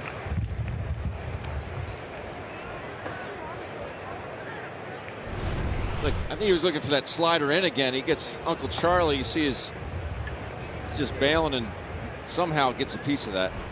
A piece of that and a piece of Andrew again.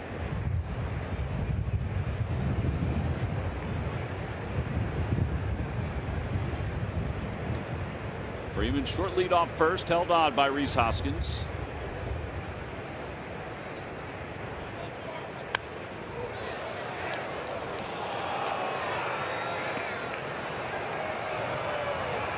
And it remains no balls and 2 strikes. That thing was coming up here with some pace. Yeah. Gentlemen, the thought about putting his hand out, he made the proper executive decision. Yeah.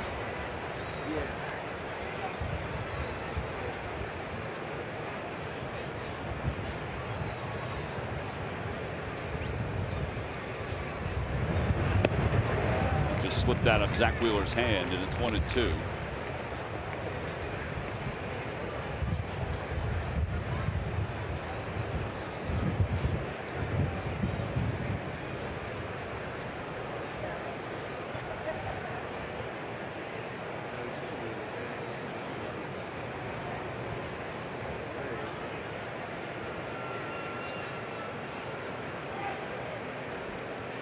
Swing and a foul tip that time. Andrew Knapp hung on. That's 11 strikeouts.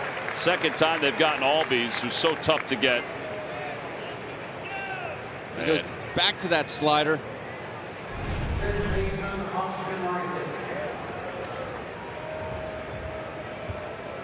Over the top of it. See the rotation.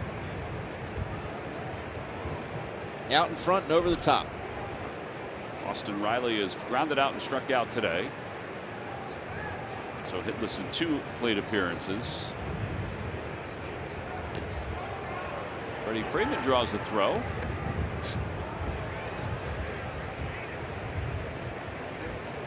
Freddie has stolen 3 bases. Ooh, man, that was close. That was really close. Just said, what was that? Element of surprise.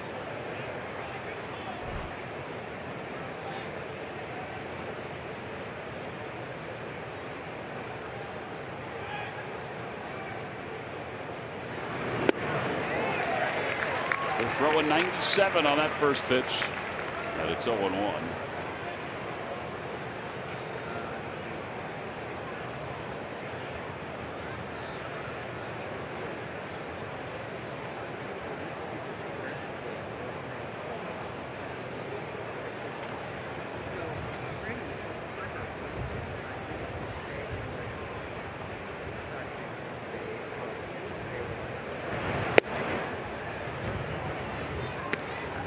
Ball, 1 strike.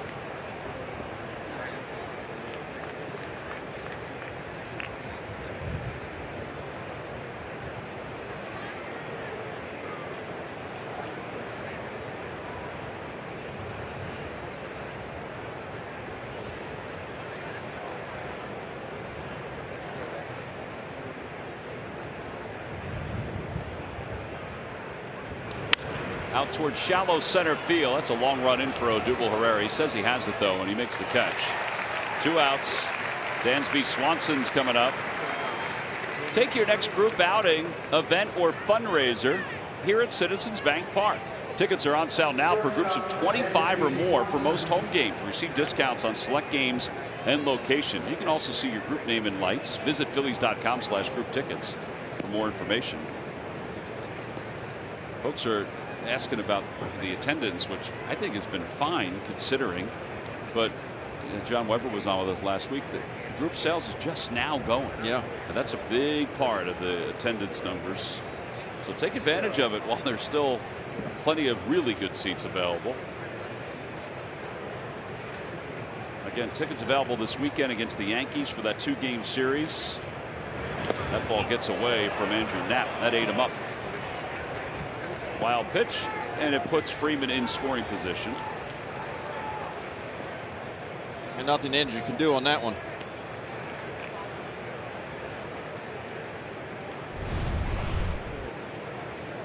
Not where he was set up. Nothing you can do. I'd love to come down here with a group. No other place I'd rather be. Well, Ben will put you in touch with the group sales department.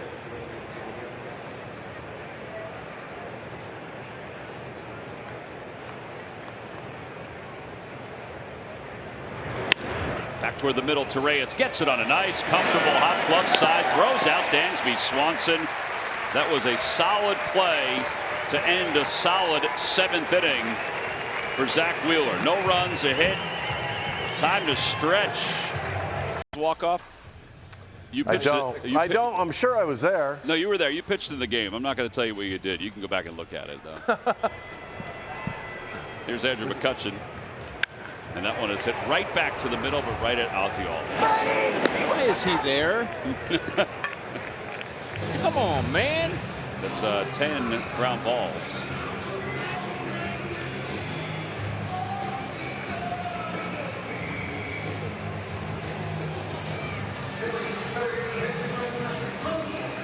And Luke Williams is coming up.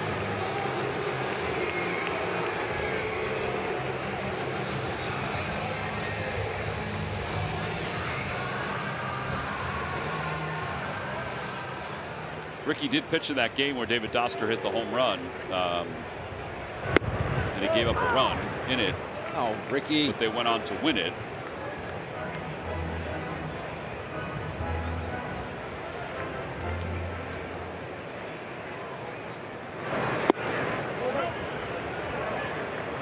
Ricky was in a stretch then, where he wasn't allowing a whole lot of runs.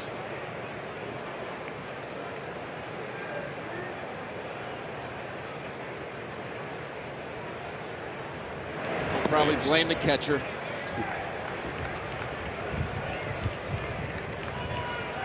He can do that because he used to be a catcher. Correct. 2 balls and 1 strike to Williams. The game, Doster's walk-off was 96. Williams sends one to the air to center field. Ender and Ciarte is there, and he makes the catch for the 2nd out. Rick Joseph, when and we showed this list during the Open, where Luke Williams last night became the 4th Philly to pick up his first home run in a walk-off fashion. Doster in 96, Rick Joseph against LA in 67. That was at Connie Mack. Ron Paranowski was the pitcher, former pitching coach for the Dodgers. There was a grand slam in the 11th inning. Then John Peters did it against the Reds on July 16th, 1921. Wheels said it was overcast that day. 100 years ago. That's not nice, Ben. That's not nice. Outside and high to Knapp. Dolph Luque gave up the home run with 2 outs in the 9th inning. What were you thinking, Dolph? I don't think that's a name that's used enough anymore. No.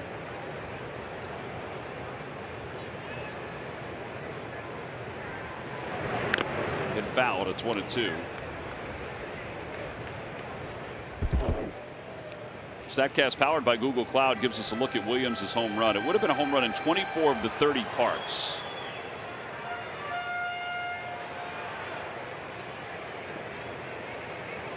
Well, it was enough last night. That's all that matters.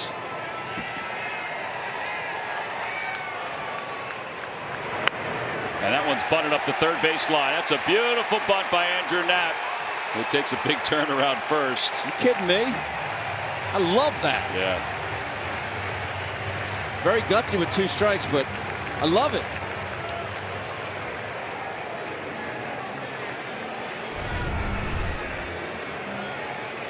His textbook. Almost got himself a double out of it.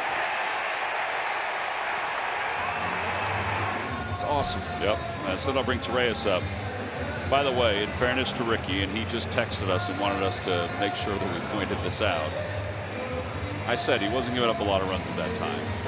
But Ranger Suarez, he's got this scoreless streak going. First 20 and a third, 0 ERA. 8 and a third straight innings without allowing a hit. The only base runner he's allowed was a hit by pitch. There's only been one other Philly reliever to have 3 straight appearances of 2 innings or more with no walks and no hits. Ricky Botello. Ricky Paul. 1-0.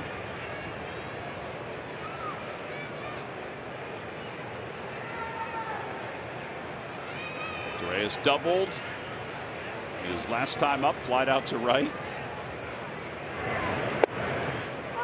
1-1.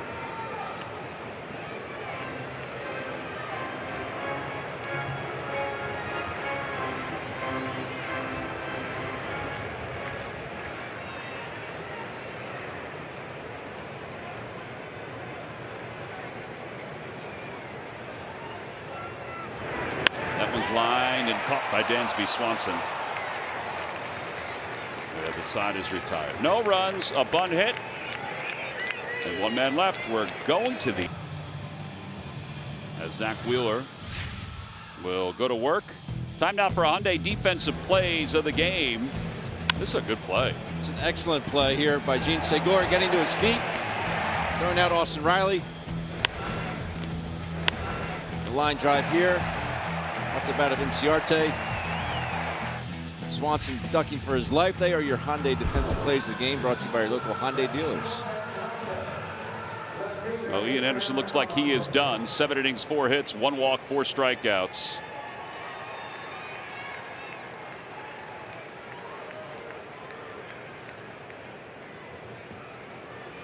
Zack Wheeler, 3 earned runs allowed in his last 43 2/3 at Citizens Bank Park. A 0.62 ERA.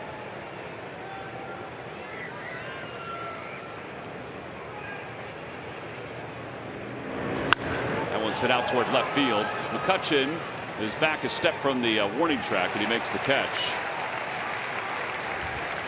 So Almonte 0 for 3. Almonte, who is playing left field for the Braves, he's made some athletic plays out there during the course of the series.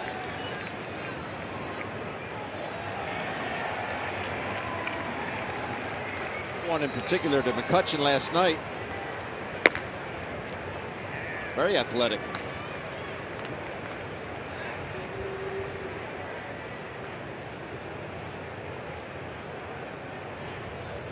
Here is Ender Inciarte.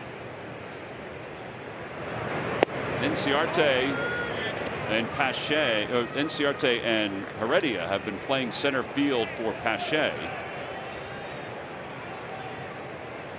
1 ball and no strikes. Inciarte is struck out, lined out into double play. He lines this one to right field, a base hit. So he's aboard a 1-out single here in the 8th inning.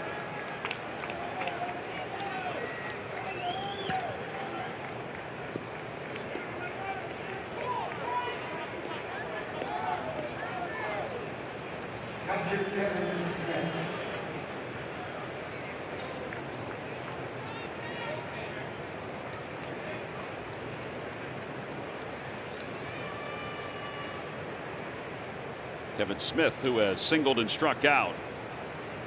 One of 11 strikeouts for Wheeler. Adrianza to the on deck circle.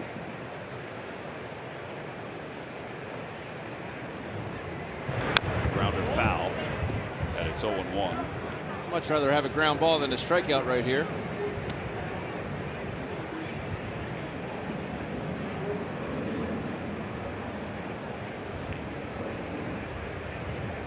Seam fastball 35% of the time today. Sinker 23%.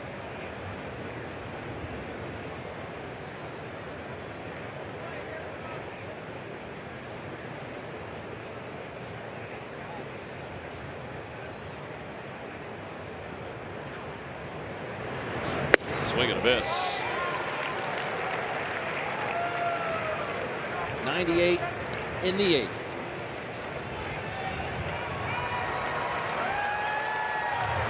About to throw his 99th pitch.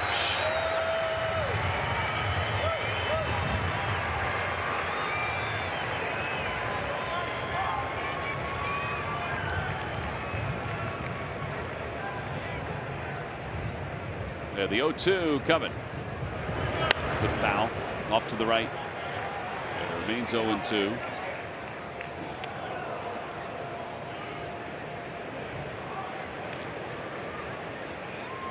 Every time a Phillies pitcher hits 95 miles an hour or more, Comcast will make a contribution to Phillies charities.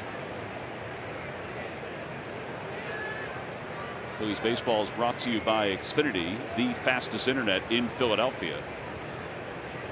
You're going to need a blank check today with all the big time Wheeler's throwing up there. Check swing. No appeal from Tony Randazzo. It's 1-2.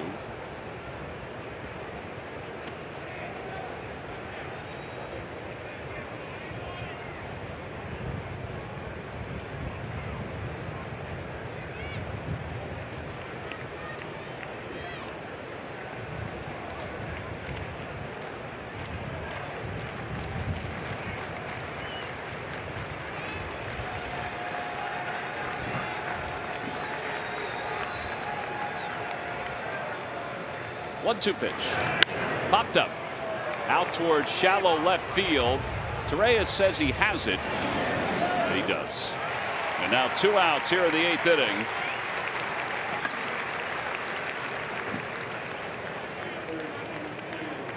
And here comes Adrianza.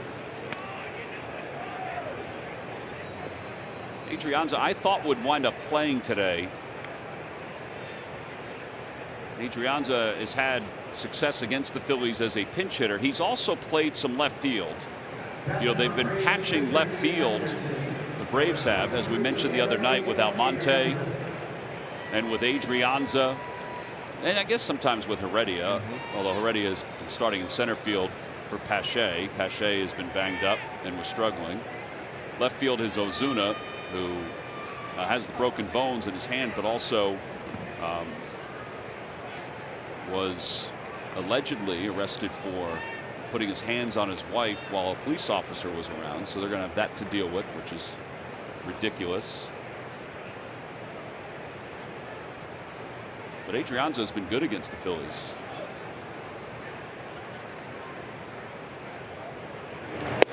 Inside, 1-0. Unfortunately, this is going to wind up being Wheeler's last inning. Yes.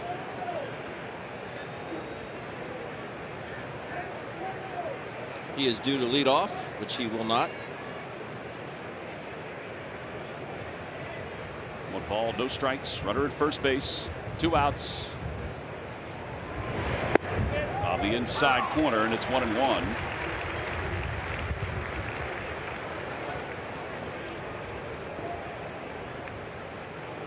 Two good pitchers today. Both did an excellent job. Or both have done an excellent job. Wheeler's still out there. 7-4-0 for Anderson. 10 ground ball outs for Ian Anderson. And the 1-1 pitch. There's a strike right down the heart of the plate. Anderson's ERA went from 3.64 down to 3.26. Pretty substantial.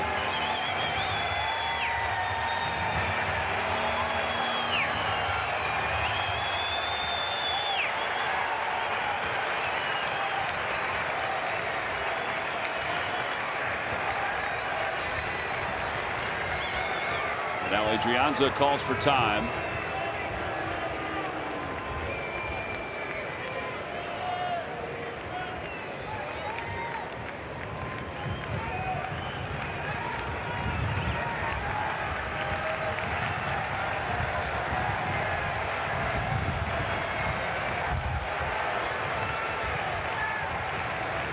Swing and a miss. He got him.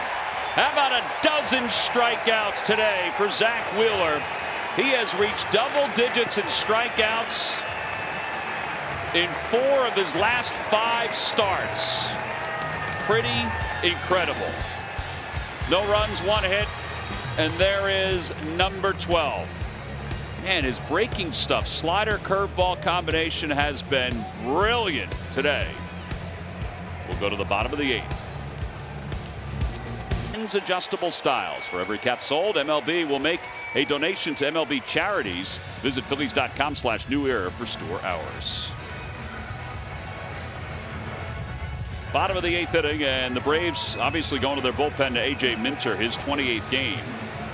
And the Phillies will go to the bench. JT Realmuto will pinch in. The Phillies added Rafael Marchand, because they wanted another right-handed bat, obviously switch hitter, on their bench today because of all the lefties that the Braves have. But here is JT. And he takes outside. It's 1 ball and no strikes.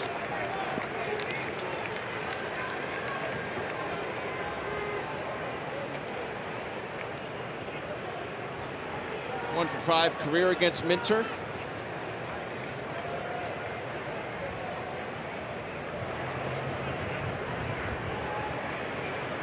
Fastball, and it's 1-1.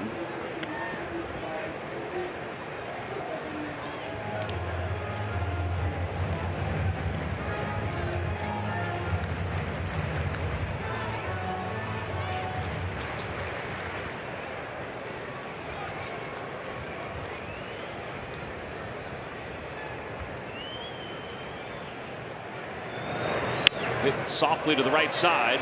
Albies gets to it, throws on the run just in time to get Real Muto. And there's one away. And Odubel Herrera will be the batter. Herrera has grounded out twice and has walked. Got on the hands of JT. Albies as good as it gets out there.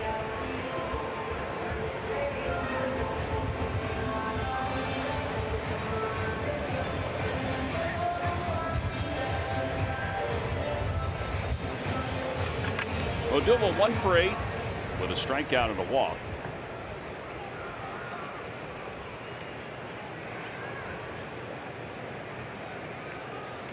And a strike at the knees. It's 0-1. Segura waits on deck here in the bottom of the 8th inning. Hector Neris loosening up in the bullpen.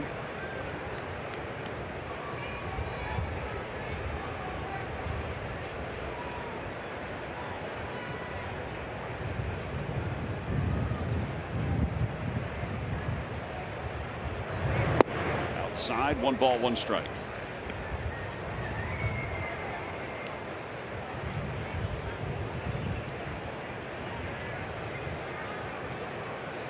Phillies won it yesterday in their final at bat. Can it come down to that again today? Yesterday they needed 2. Today they need 1. But then hand it over to Hector. Just a tad high, and it's 2-1.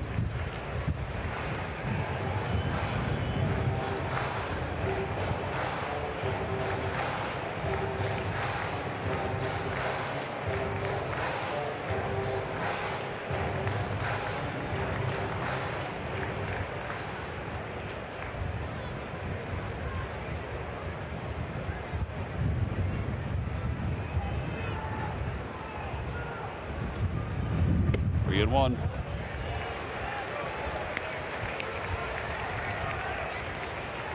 Don't try and do too much here. Take what they'll give you.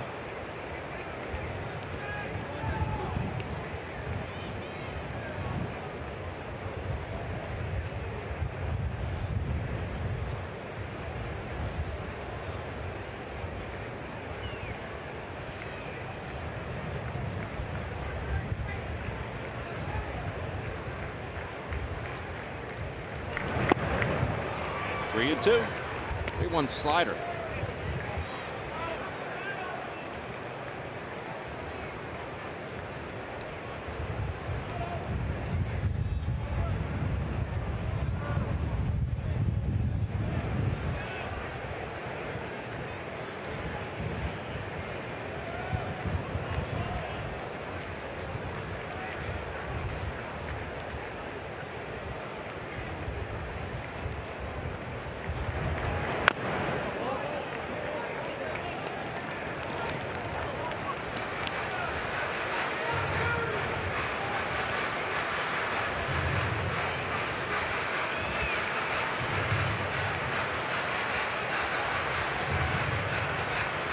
One and 2, or 3 and 2, excuse me, 1 out here in the bottom of the 8th inning.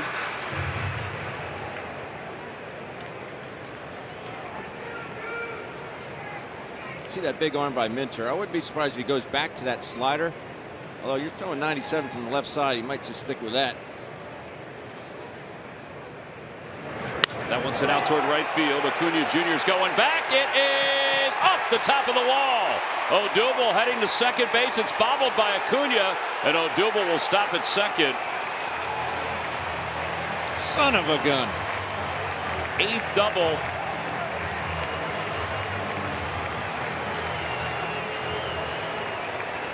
I don't know if Odubel didn't get it out of the box as quickly as he wanted to. No, he's got to run.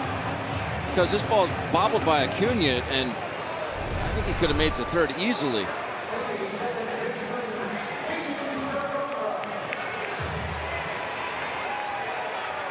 Yeah, he thought it was gone. It was close.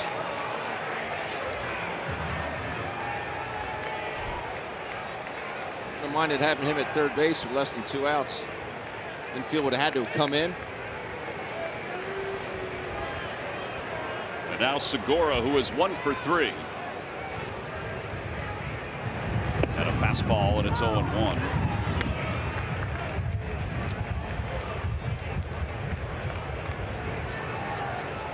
For 6 with a couple strikeouts against A.J. Minter.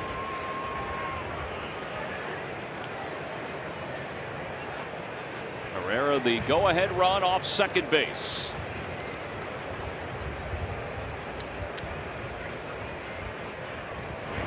Outside, 1-1.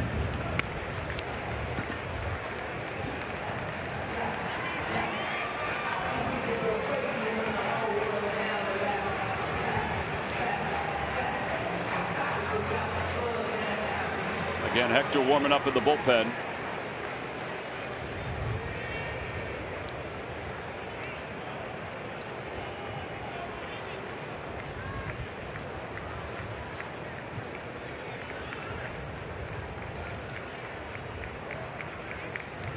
Outside, 2-1.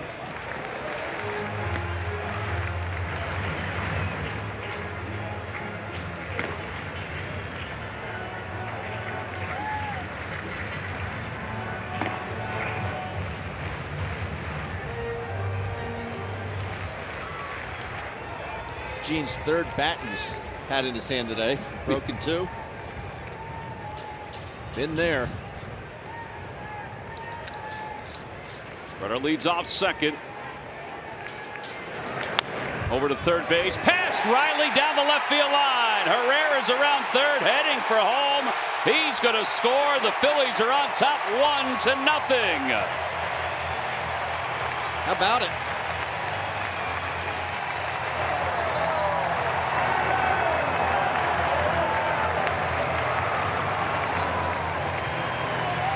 Gene gets himself into a good hitter's count there, 2-1. Not the prettiest double, but it's a double and RBI. Riley nowhere near that ball. I don't understand. I think if you're Mitchell there, you're thinking, hey, man, just knock it down somehow, because if that ball gets by you, it could be the ball game. Yes. You know, if it gets by you, obviously Odubel's going to score, but you would think that Riley would make more of a concerted effort to keep that in the infield. As a catcher, you tell, hey, guys, they just got to knock the ball down somehow, some way. I don't care if Segura gets to first base. Well, you got to knock the ball down. Well, now Harper with a runner at second base, 1 out. Phillies up 1-0. Mitchell, a little turn back. So Odubel double, scores on the double by Segura. That's the 11th double for Segura. Second one in this series.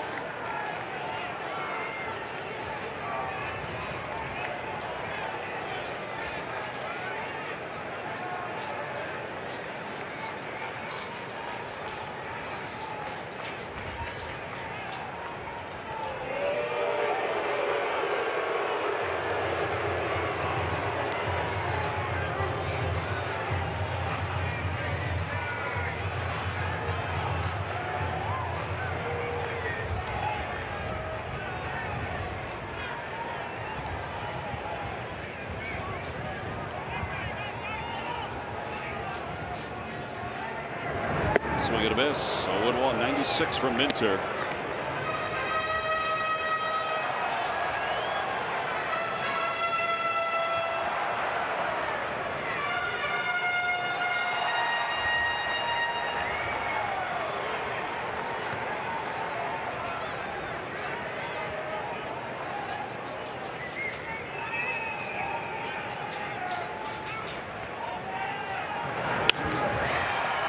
In the air, shallow left center field. Swanson is out there, and he makes the catch.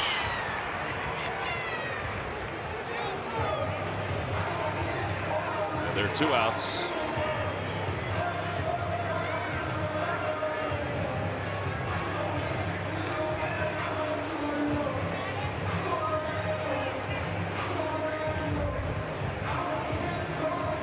And here comes Brian Snitker, as they'll bring in the right-hander to face Rhys Hoskins. So a pitching change for the Braves. The Phillies lead it 1-0. We'll be back right after this. Would have another run. Might mean they'd have another run. Edgar Santana in his 14th game.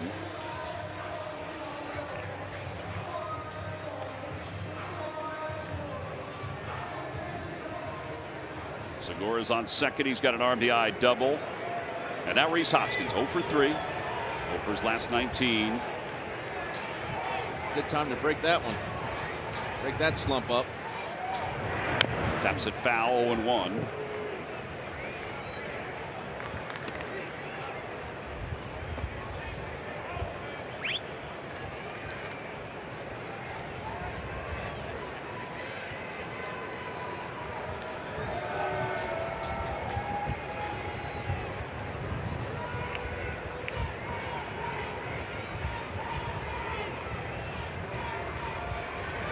That one is boxed.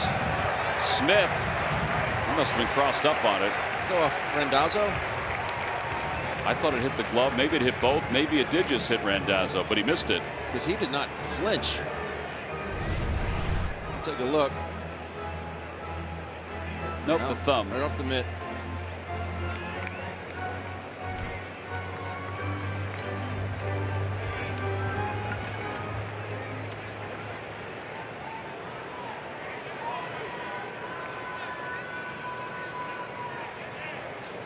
Pass ball.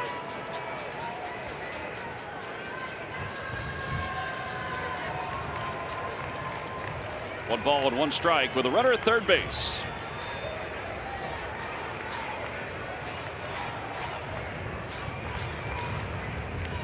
That's fouled, and it's 1-2.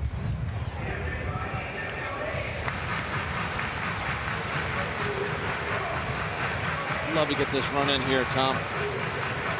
A big one. Yeah, with 2 outs. See if Rhys can get one to the outfield on the ground.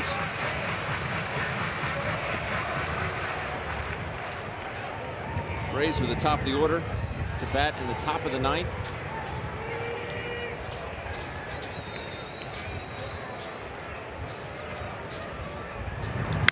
A high pop up out to shallow left center field.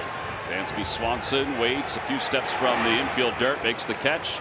The inning is over. The Phillies do get a run on an RBI double by Jean Segura. We go to the 9th. It's the Phillies 1, the Braves 0. Pitching matchups between the Yankees and the Phils this Saturday. Jamison Tyone will be opposed by Vince Velasquez, and Domingo Germán will pitch on Sunday for the Yankees against Aaron Nola. So that's where Joe Girardi has shifted things around a little bit. So Spencer Howard will not start this weekend. And now as we go to the top of the 9th inning, Hector Neris is on to try to close it against the Braves, with the Phillies on top 1-0. Neris in his 26th game, 9 saves in 11 opportunities, a 1.90 ERA. He last pitched on the 6th against Washington. At a first pitch low, 1 ball, no strikes to Acuna Jr., who is 0 for 3. He's flied to left, he's popped out, and he has struck out.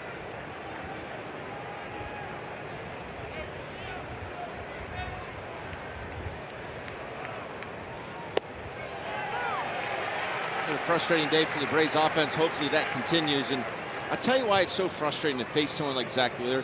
You say, well, he's going to fill the strike zone up, right? So he threw 105 pitches, did Wheeler. 79 strikes. And it's one thing to know that you're going to get challenged, and that's what Zack does. But he throws that many strikes, but he doesn't leave that many over the middle of the plate. And that's what the frustrating thing is. You know you're going to get a strike, but you don't know whether necessarily or not you can do anything with it. And that's why it's frustrating to face Zack Wheeler. 1-2 pitch in the dirt, 2-2.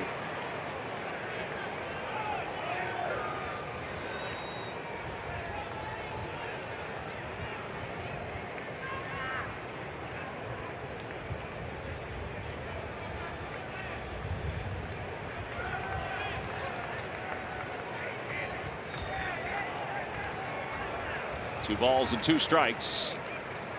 And the pitch coming to Acuna. Swing and a miss. He got him. Threw him a splitter. 1 out here in the 9th inning.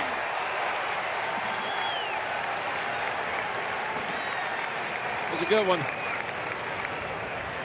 All splitters to Acuna Jr. See that grip? Ball just tumbling. Acuna not reading that splitter, thinking fastball all the way right over the top. That was a good one. Freddie Freeman is grounded out. He is struck out. And he is singled. Fouls it off. It's 0-1.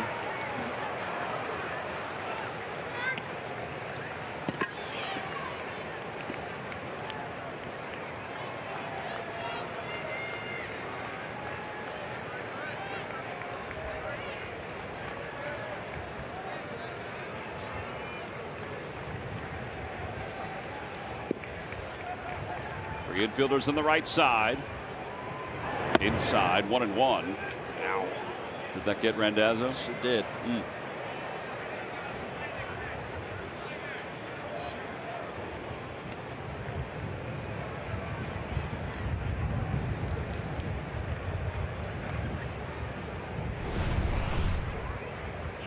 See how unprotected he is. It's just a fastball that he yanks. Yeah, right onto the ankle. Oof. There's a little bit of padding there, but not much. Not much.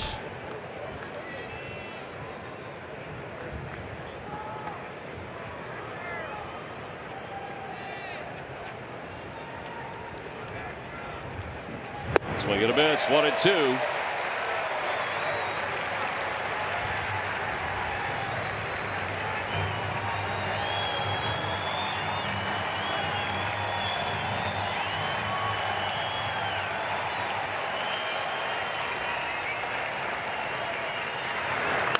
Back.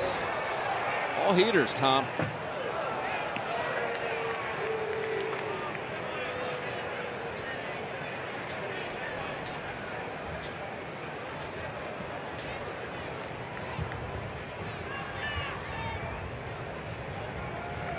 He goes all splitters to Acuna, all fastballs to Freeman. Reaches out and pokes it foul up the first base line.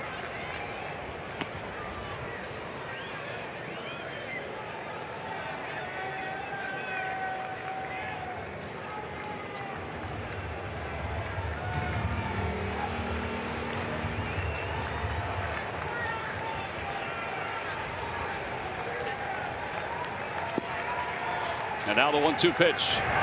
In the dirt, now 2-2. So he throws a slider there. Interesting. Maybe to show him something a little bit different. Put it in the back of his mind.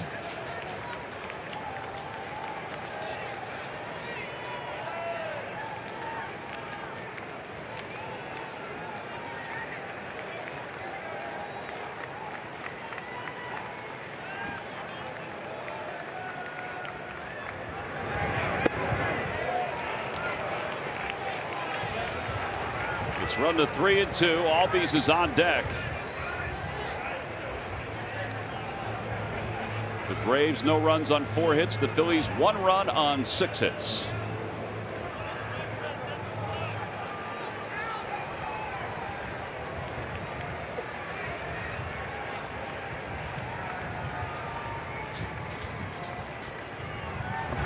Out to center field. Herrera going back toward the wall, at the fence, jumps, and it's just over his glove. A home run, and the game is tied up at 1. Freddie Freeman, his 6th home run of the year against the Phillies, and it goes to straightaway center field. He hasn't done much in this series, but he just made up for it. I really thought if Odubel had gotten back to the fence that he was going to be able to time it and bring it back. Ball scraper. I don't know how he missed it. Not an easy play. I'm not saying that, but goes back to that fastball up in the zone.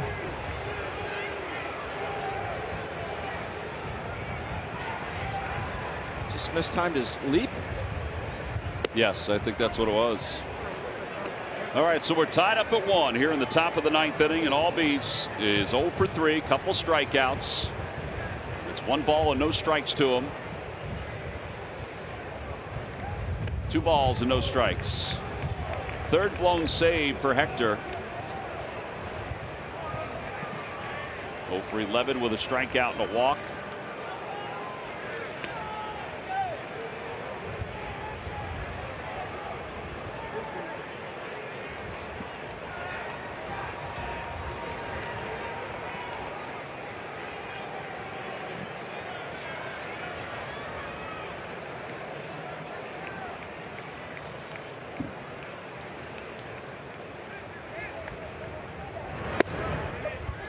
Three and 0.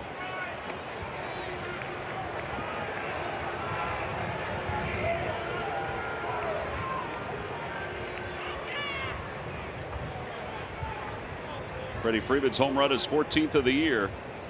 I mentioned 6 against the Phillies. Albies getting the green light. 3-0, fouls it toward the upper deck, and it's 3-1.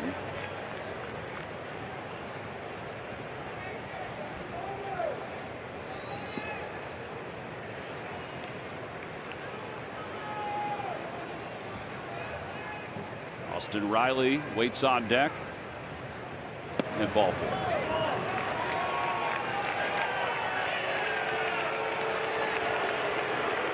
See what Joe Girardi does here. He's just going to go out. There's nobody warming up. Phillies in their half of the 9th inning will have McCutchen, Williams, and Knapp. Those are the scheduled hitters.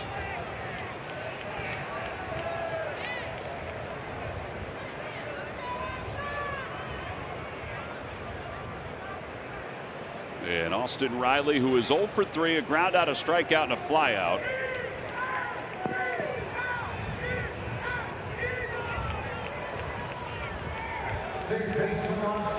Chris Martin loosening up, and Luke Jackson right beside him.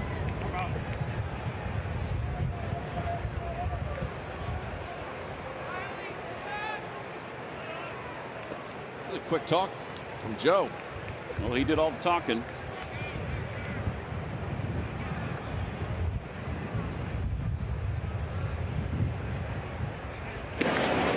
I think Joe approached that meeting more like a catcher than a manager. Without a doubt.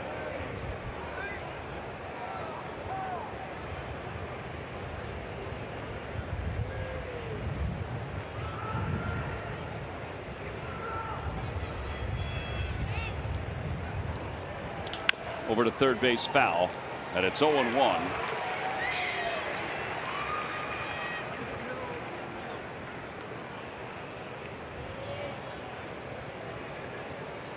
Through this inning and see if the Phillies can get some heroics in the bottom of the 9th inning. Either that or they'll need it in extra innings. Yeah.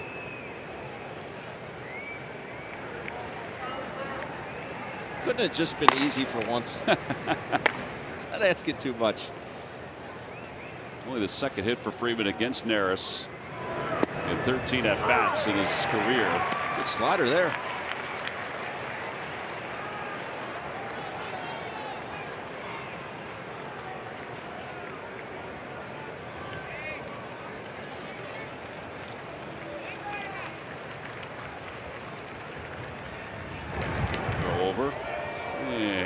Is back. Alvarado starting to warm in the Phillies bullpen. Albies got out to a pretty good substantial lead there.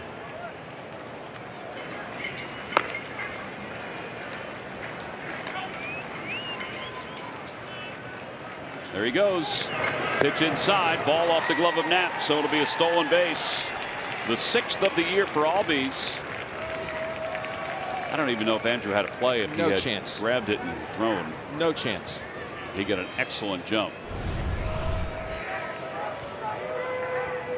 Another slider. Yeah. That one just really backed up to Riley.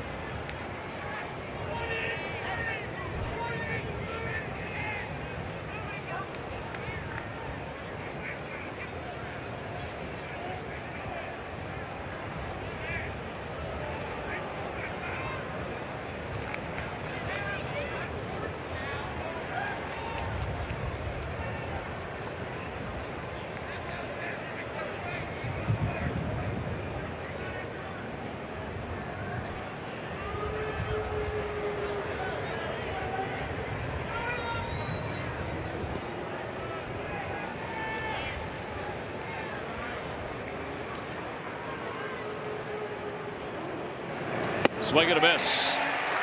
Out number 2, strikeout number 2. And now one more big out to get for Hector to send it to the bottom of the 9th inning, tied up at 1.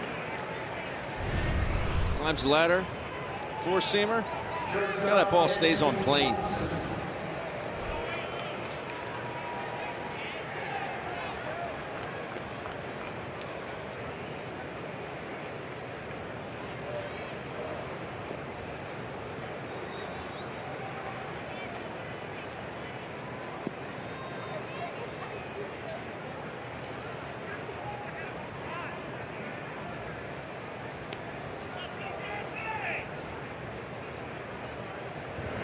That one gets away from Nat Albies on his way to third. He won't have a play. It'll be a wild pitch, and now the go-ahead run is 90 feet away.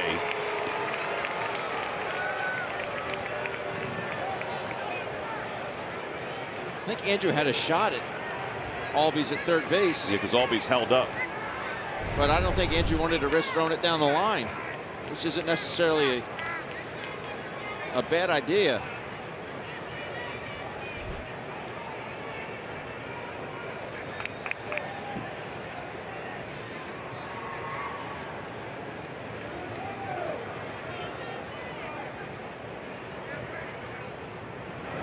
In the dirt, and it's 2-0.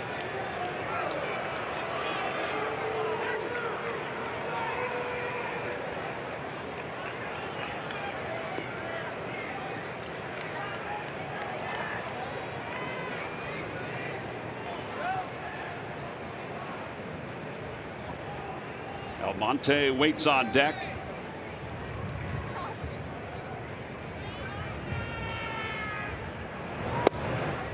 And now 3-0. Well, maybe you just put him on at this point. Yeah. Instead of fooling around, it's 3 balls and no strikes.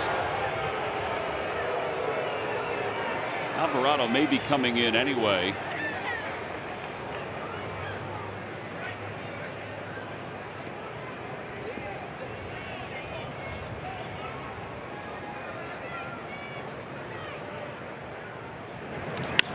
Down the right field line.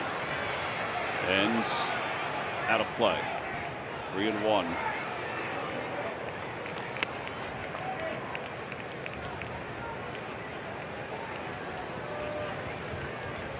A lot of 3-0 hacks in this 3-game series.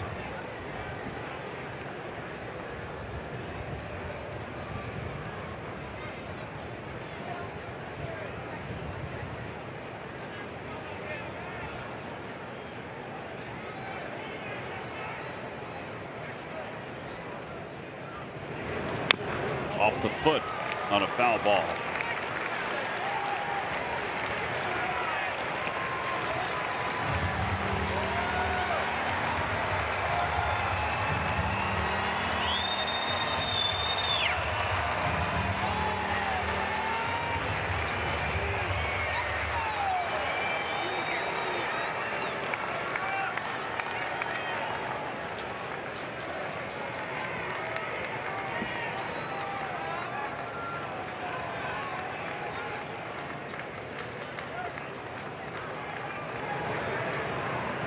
Three balls, 2 strikes to Dansby Swanson, runner at third.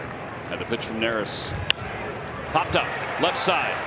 Torreyes, Williams. Torreyes says he has it. He takes control and he puts it away.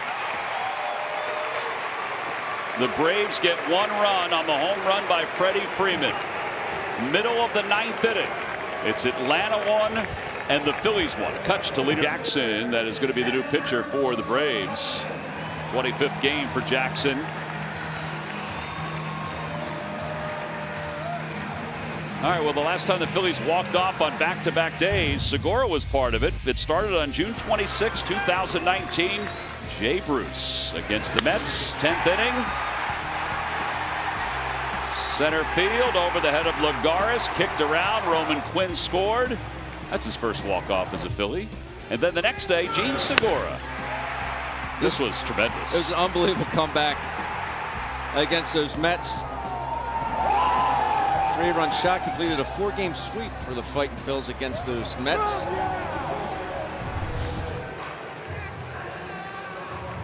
Andrew McCutchen will lead it off. He is grounded out 3 times.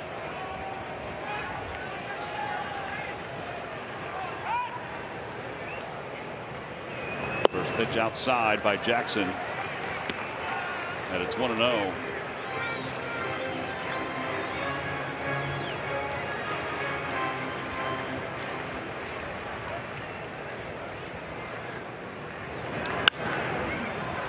That one's popped up near Freddie Freeman on the first base side. Yeah, that's the first out. And Luke Williams is coming up.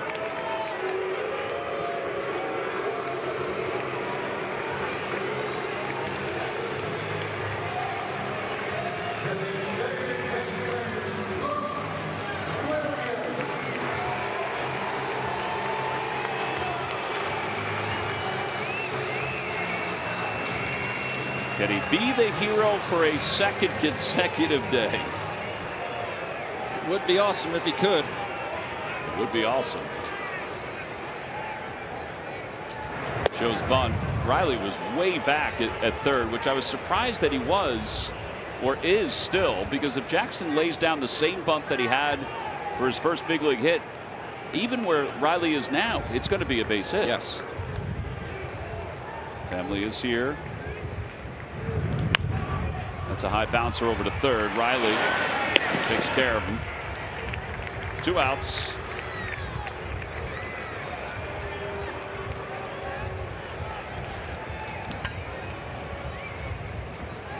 And Andrew Knapp, the hitter.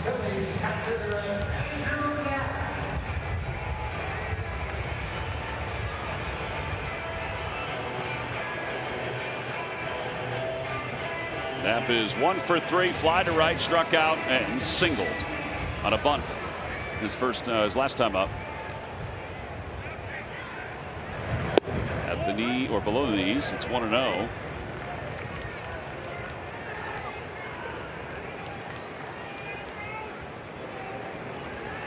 Alvarado in the bullpen. Looks like if there's a 10th, he'll pitch the 10th.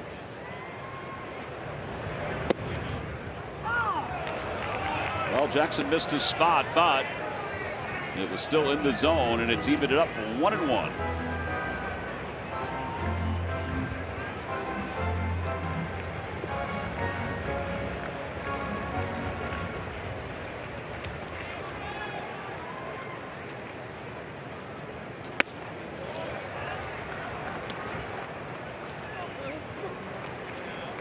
Definitely have some hard throwers in this Braves bullpen. Newcomb in the bullpen warming up for Atlanta.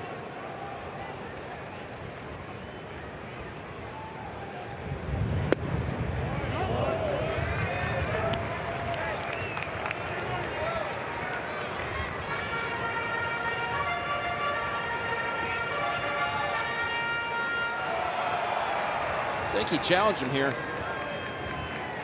With Torreyes on deck, the 3-1. And he doesn't. Ball 4. Knapp draws the walk. Torreyes is flied out. He's doubled, and he is lined out, and he's being called back. Brad Miller is going to pinch hit.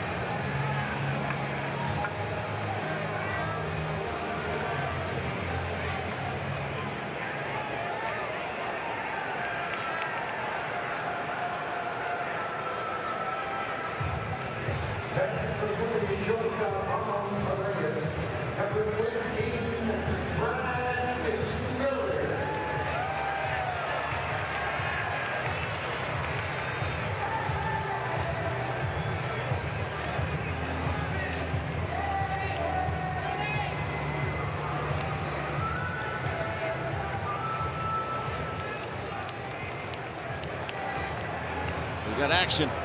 Jankowski's going to pinch run.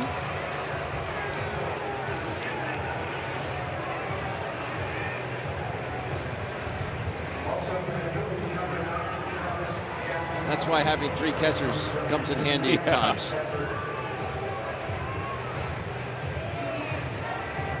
So obviously they already used JT, so Marchand will come in the ball game. Well, hopefully he doesn't have to come in the ball game. They got a lot going on right now. Yeah, they do. All right, Jankowski will take his lead.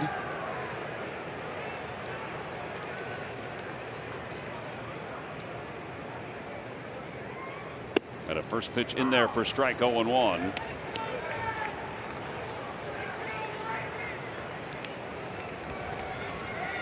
All three outfielders for the Braves extremely deep.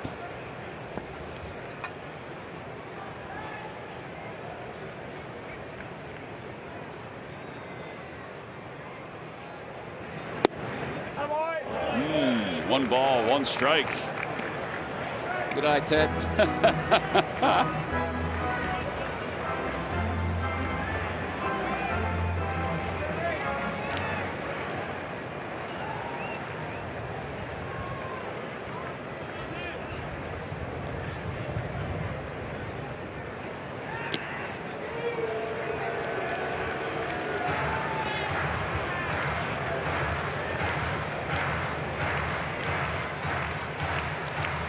Bohm waits on deck.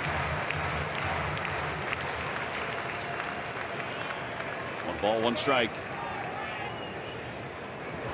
And that one's back toward the middle on one hop to Swanson, and he wins the race to the bag to get Jankowski.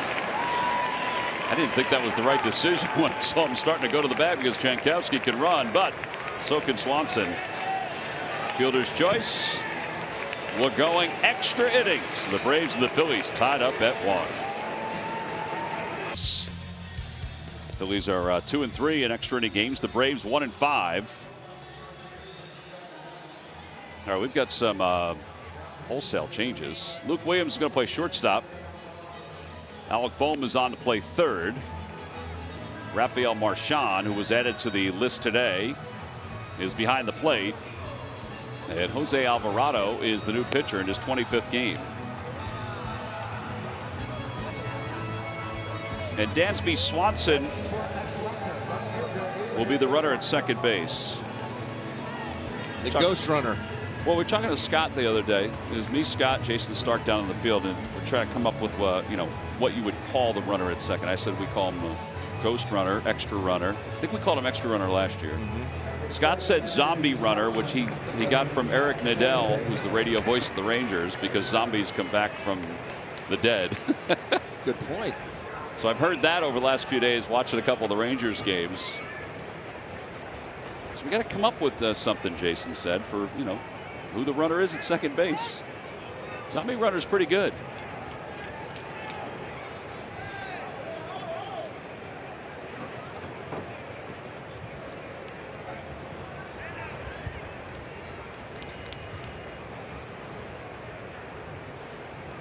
Dansby Swanson leads off second.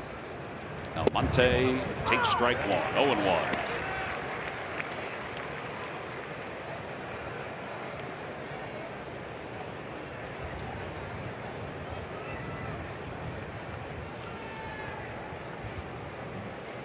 Almonte is 0 for 3, has struck out twice, and he's flied out. Left side, that's going to allow Swanson to go to third. Luke Williams throws out Almonte. So runner at third with one out. Did his job. And Guillermo Heredia will come on as a pinch hitter.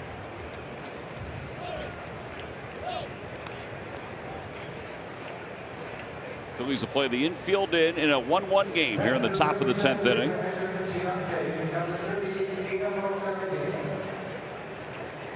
So Heredia will go in to play center field.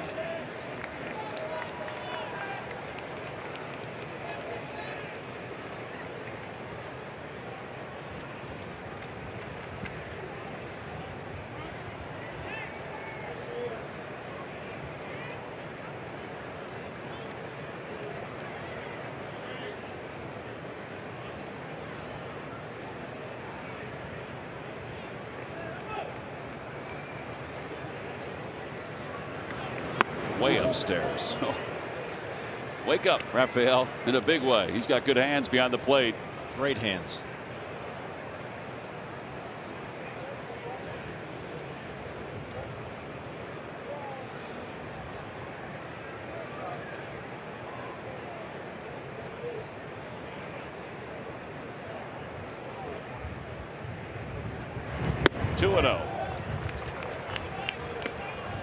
Kevan Smith, the catcher, on deck. Then the pitcher's spot after that.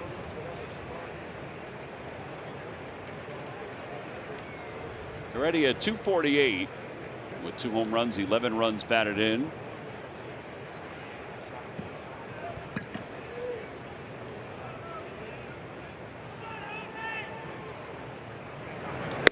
You know,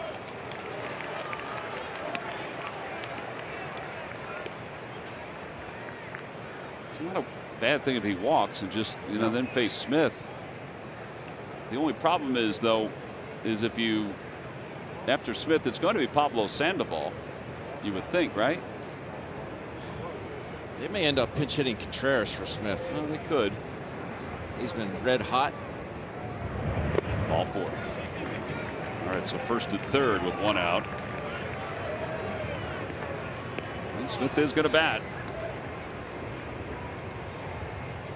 Contreras is out of the on-deck circle.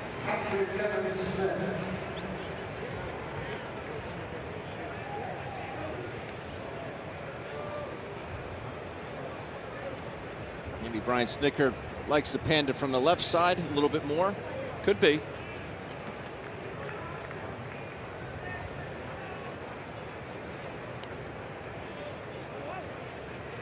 Phillies are going to play the infield, not necessarily at double play depth, although closer. There's the Panda. Just giving out hugs today.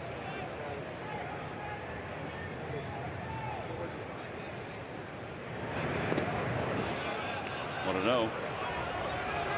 Nicely done, Rafael. You see the Braves skipper?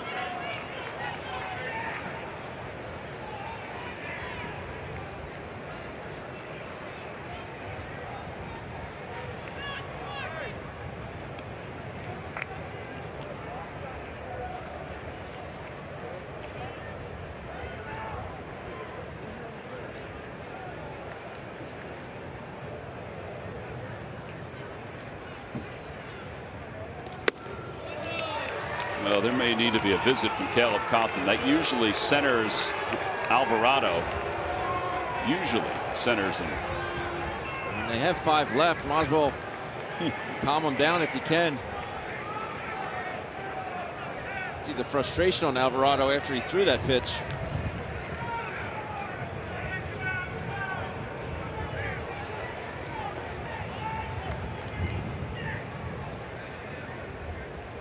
Two balls, no strikes.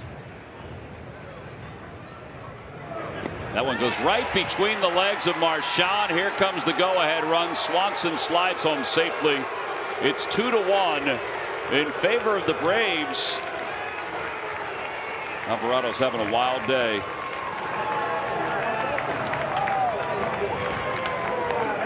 Yes, he is. And I don't know if they score a run. I didn't know which way to turn his mitt.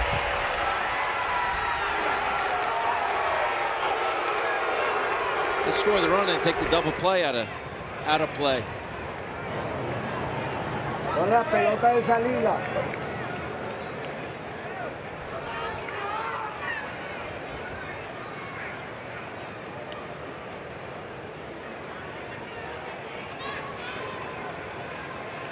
So up to second base was Heredia. And now it's 3-0 to Smith. There's a strike, 3-1.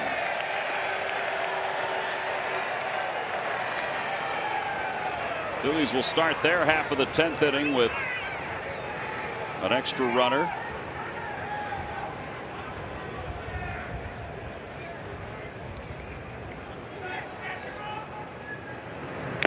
Three and 2.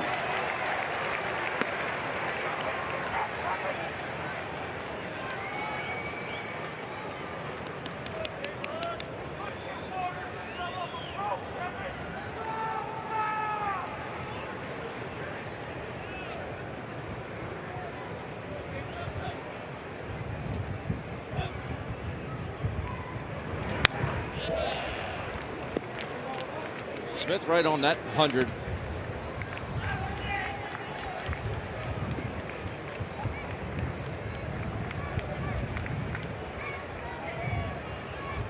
Got to keep it to 1 run here.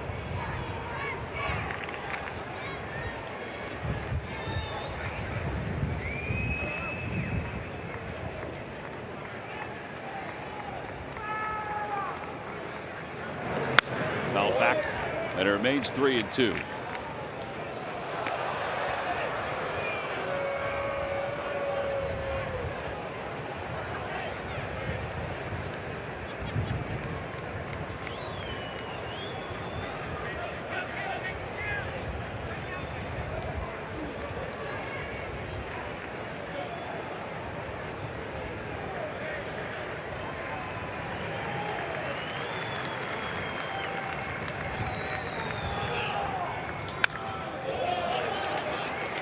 Smith going way out of the zone on that offering.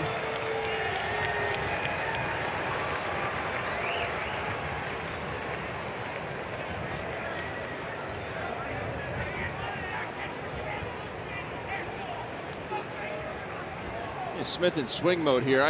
I know he throws 100, but you get a guy like that, and he just might be trying to gear up to get to that fastball. Breaking ball here. Might not recognize spin.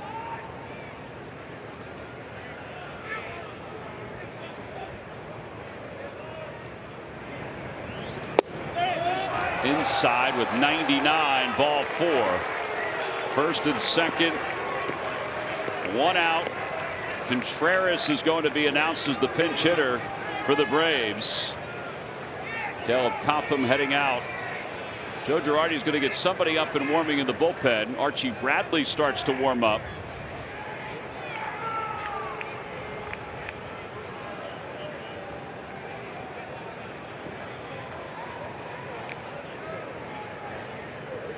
There's Arch.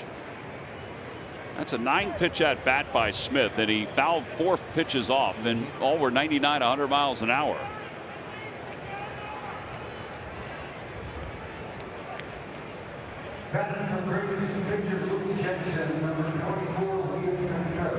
All right, so William Contreras. Contreras has had a big series against the Phillies. Overall, he's hitting .264. He has 6 home runs and 20 runs batted in. He's 6 for 8 in this series with a home run. That's pretty good. That's pretty good.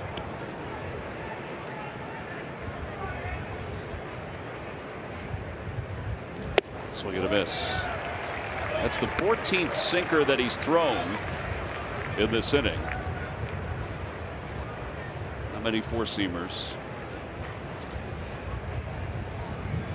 Contreras' numbers with runners in scoring position. That's why they like him. I mean, they think he's going to be an excellent defender as his career moves on. Runners take their lead. Now time is called. From an offensive standpoint, though, I do like the fact he uses the whole field. We've seen that in this series. He's peppered that hole right there between Reese and Gene quite a few times.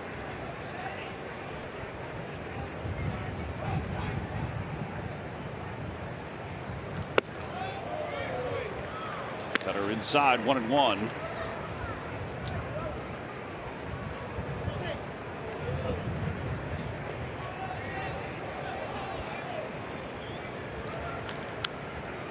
Wheeler strikes out 12, allows 4 hits over 8 innings.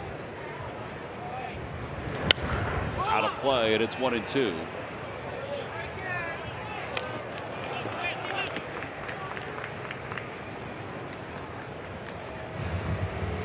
I don't know if Contreras thought he missed a pitch there or what. Is that him who yelled? I think it was.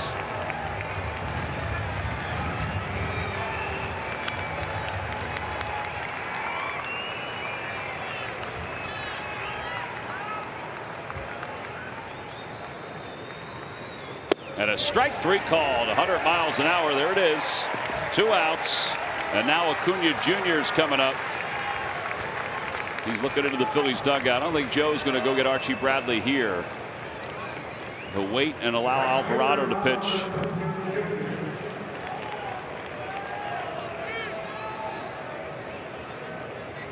Acuna is 0 for 4. He has struck out a couple times. He has flied to left, popped out to shortstop.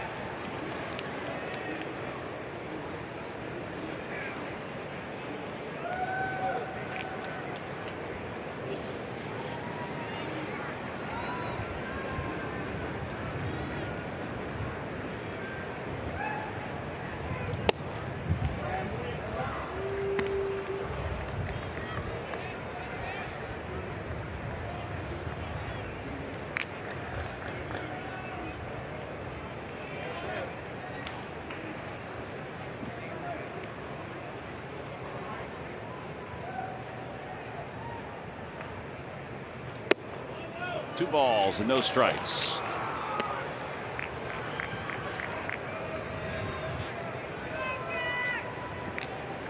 Shows some discipline right there by Acuna Jr.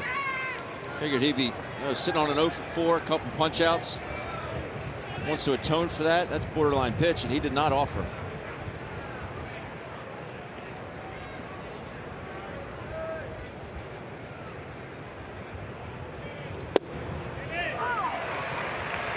That's the pitch that was ball 4 to Smith. Correct. In a very similar spot. I don't remember where Marchand was set up, though, if it makes it look any different. 2-1.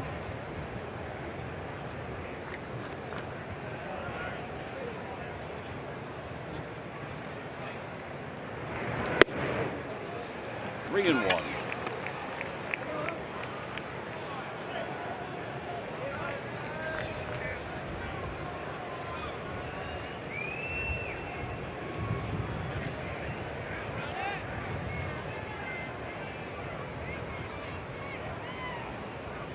Might say be careful with Acuna and go ahead and get Freeman, but no place to put him if you walk the bases loaded. And he just walked the bases loaded. It's going to be Alvarado, too. He's not going to bring in the right-hander to face Freddie Freeman.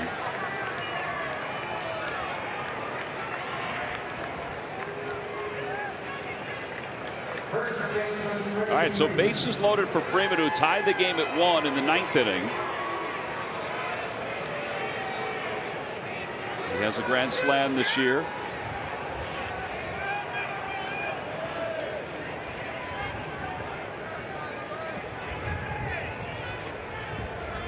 Runners lead off. 1 run is in. And a fastball 0-1.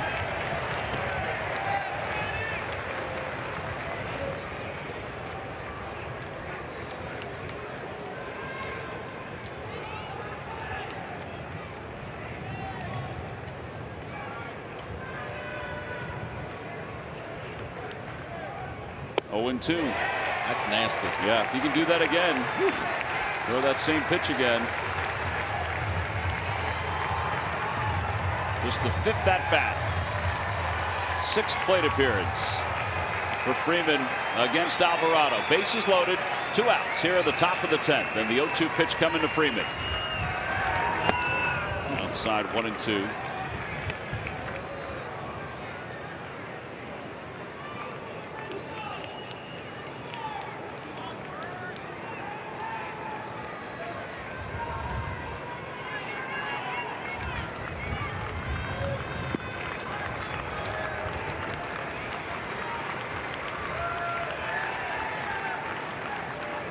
Again, it goes off the glove of Marchand. He flips to home, and everybody is safe. They all move up. It's the 2nd one of the inning. Marchand is usually much better at this. Yeah, it's a 3-1 ball game. Alvarado not easy to catch, but you're right.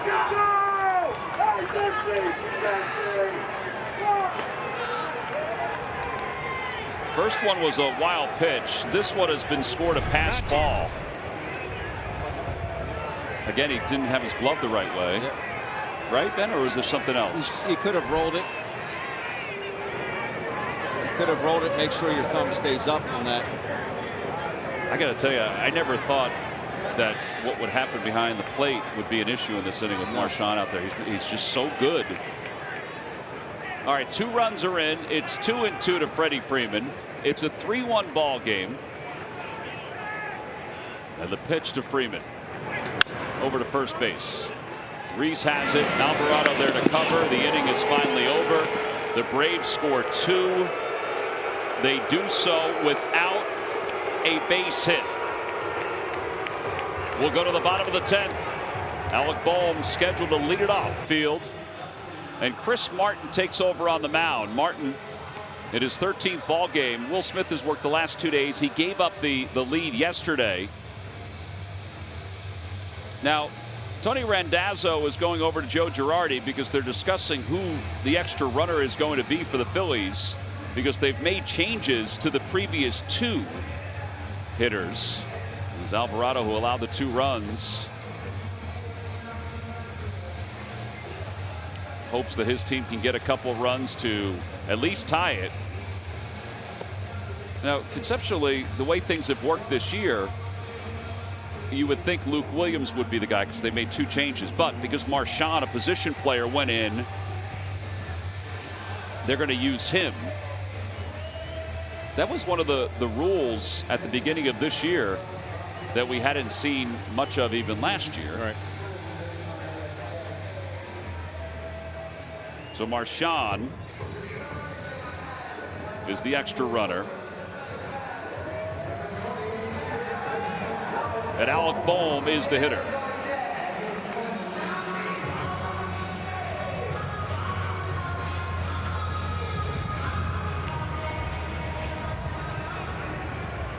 Phillies need 2 to force an 11th inning. It's a 3-1 game here in the bottom of the 10th.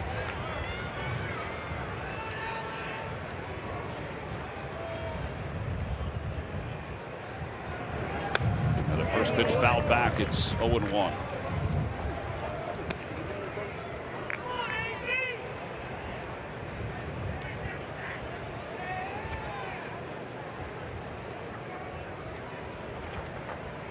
Boehm is the number 9 spot in the order. The pitcher spot is the number 8 spot.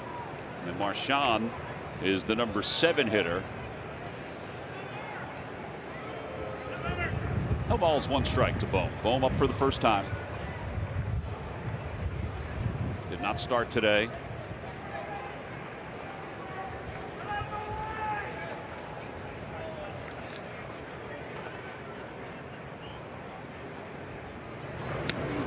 And that one got Randazzo again. It was missed by Smith. Over to third, Marchand. It was a swing and a miss. It's 0-2. Oh, man. The second one he's gotten crossed up with today is Kevan Smith.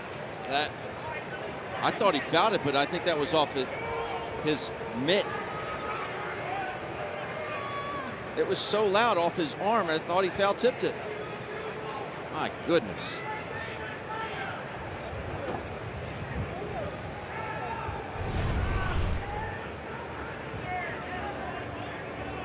Oh, wow.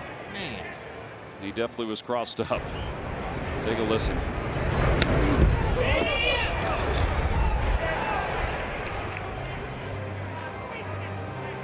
It really did sound like a foul tip.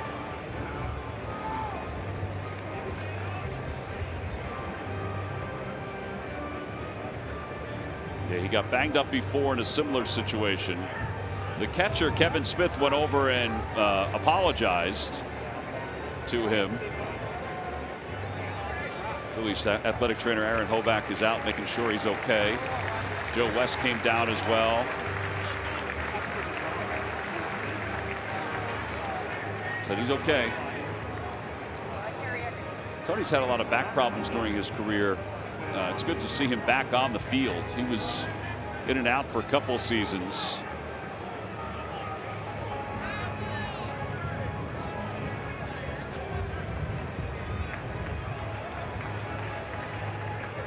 Not a good feeling as a catcher. No, you could see the way Smith reacted. He's saying something to Randazzo right now. All he can say is, I'm sorry,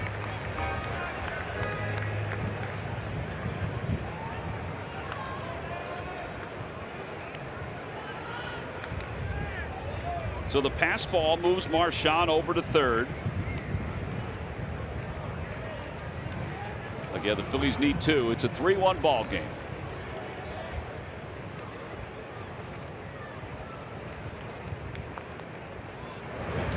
Opposite way, base hit for Boehm. A run will score.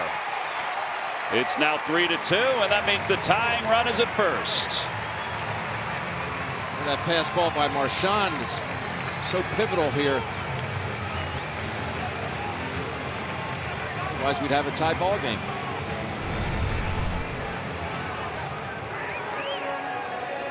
Gets on top of that fastball, shoots it to right field. Nice piece there by Alec Boehm. Keep it going, boys.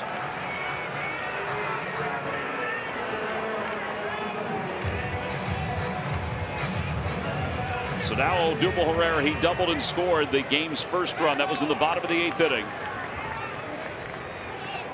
They're deep in center and left. Acuna, he's fairly deep too. He's straight away and a pitch high. It's 1-0.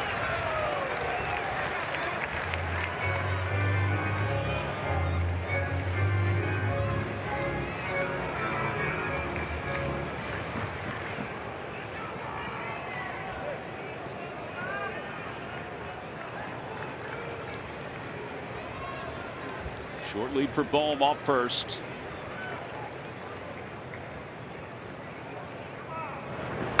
Foul back, and it's 1 ball, 1 strike.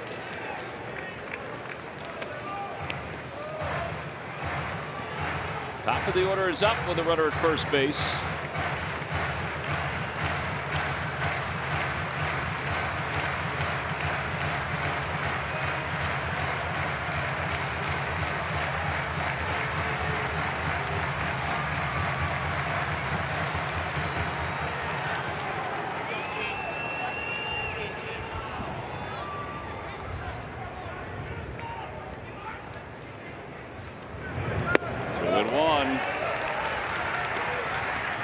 Again, Will Smith is the normal closer. He blew his first save last night. Not available today, it looks like, for the Braves. And Chris Martin, who's a very good relief pitcher. Yeah, that ERA sitting at just 1.54. Oh, be careful. Oh, man. Be careful. Don't want that. No. That was really close. He got back. The Braves did look at it underneath. Walt Weiss immediately went to the phone. Can't have that again.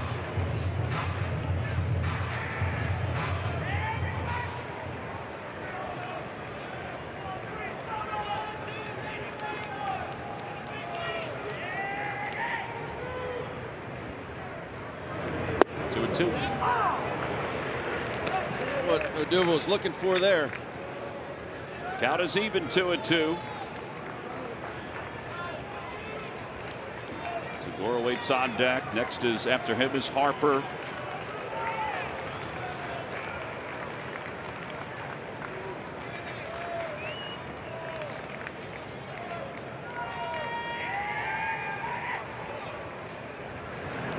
Shot the other way. That's a fair ball going down the left field line. Bohm on his way to third. Going to second base is Odubel. That means the tying run is at third. The winning run is at second. Back-to-back doubles for Odubel Herrera. It's second and third with nobody out. How about the last 2 hitters, Tom, with 2 strikes, just shooting the ball the other way? Yeah. Love to see it. Love to see it. Don't try and do too much with it. Take what they'll give you.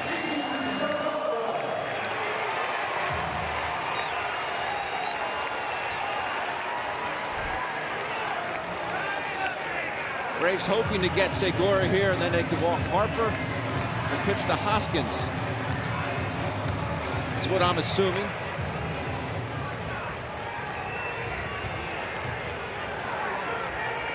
Braves conceding the run up the middle. Interesting. Corners are in. Good swing by Segura. Fouls it back. It's 0-1. Acuna is shaded over toward the line. It's not surprising. That's where he's been for most of the series. He's got an excellent arm. Almonte is really deep in left. If there's a base hit to left, this game's over. Yes. Really deep in left.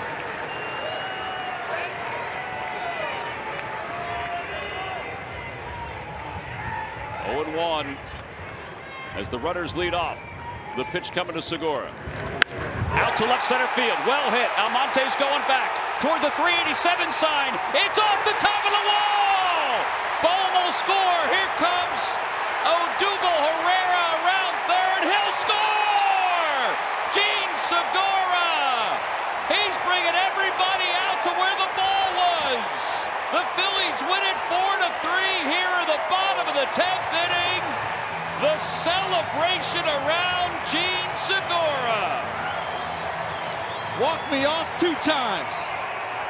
Back-to-back walk-offs for the Phils. They win the series. Man, he crushed it. Woo! Exhale. How about it? No quitting these boys, Tom. Nope. Not that it was dicey, but Odubel did the right thing because he had to make sure the ball wasn't going to get caught. So that's why Bohm scored so easy. And then Odubel, wait, look, he's right there, waiting, unsure, going back, and got to start again. Thankfully, that ball carried like it did. Yes, it did. Absolutely incredible. That's exactly what you do with a hanger. Gene thought he got it. He did think he got it. Well, thank God thank God she got at least the first.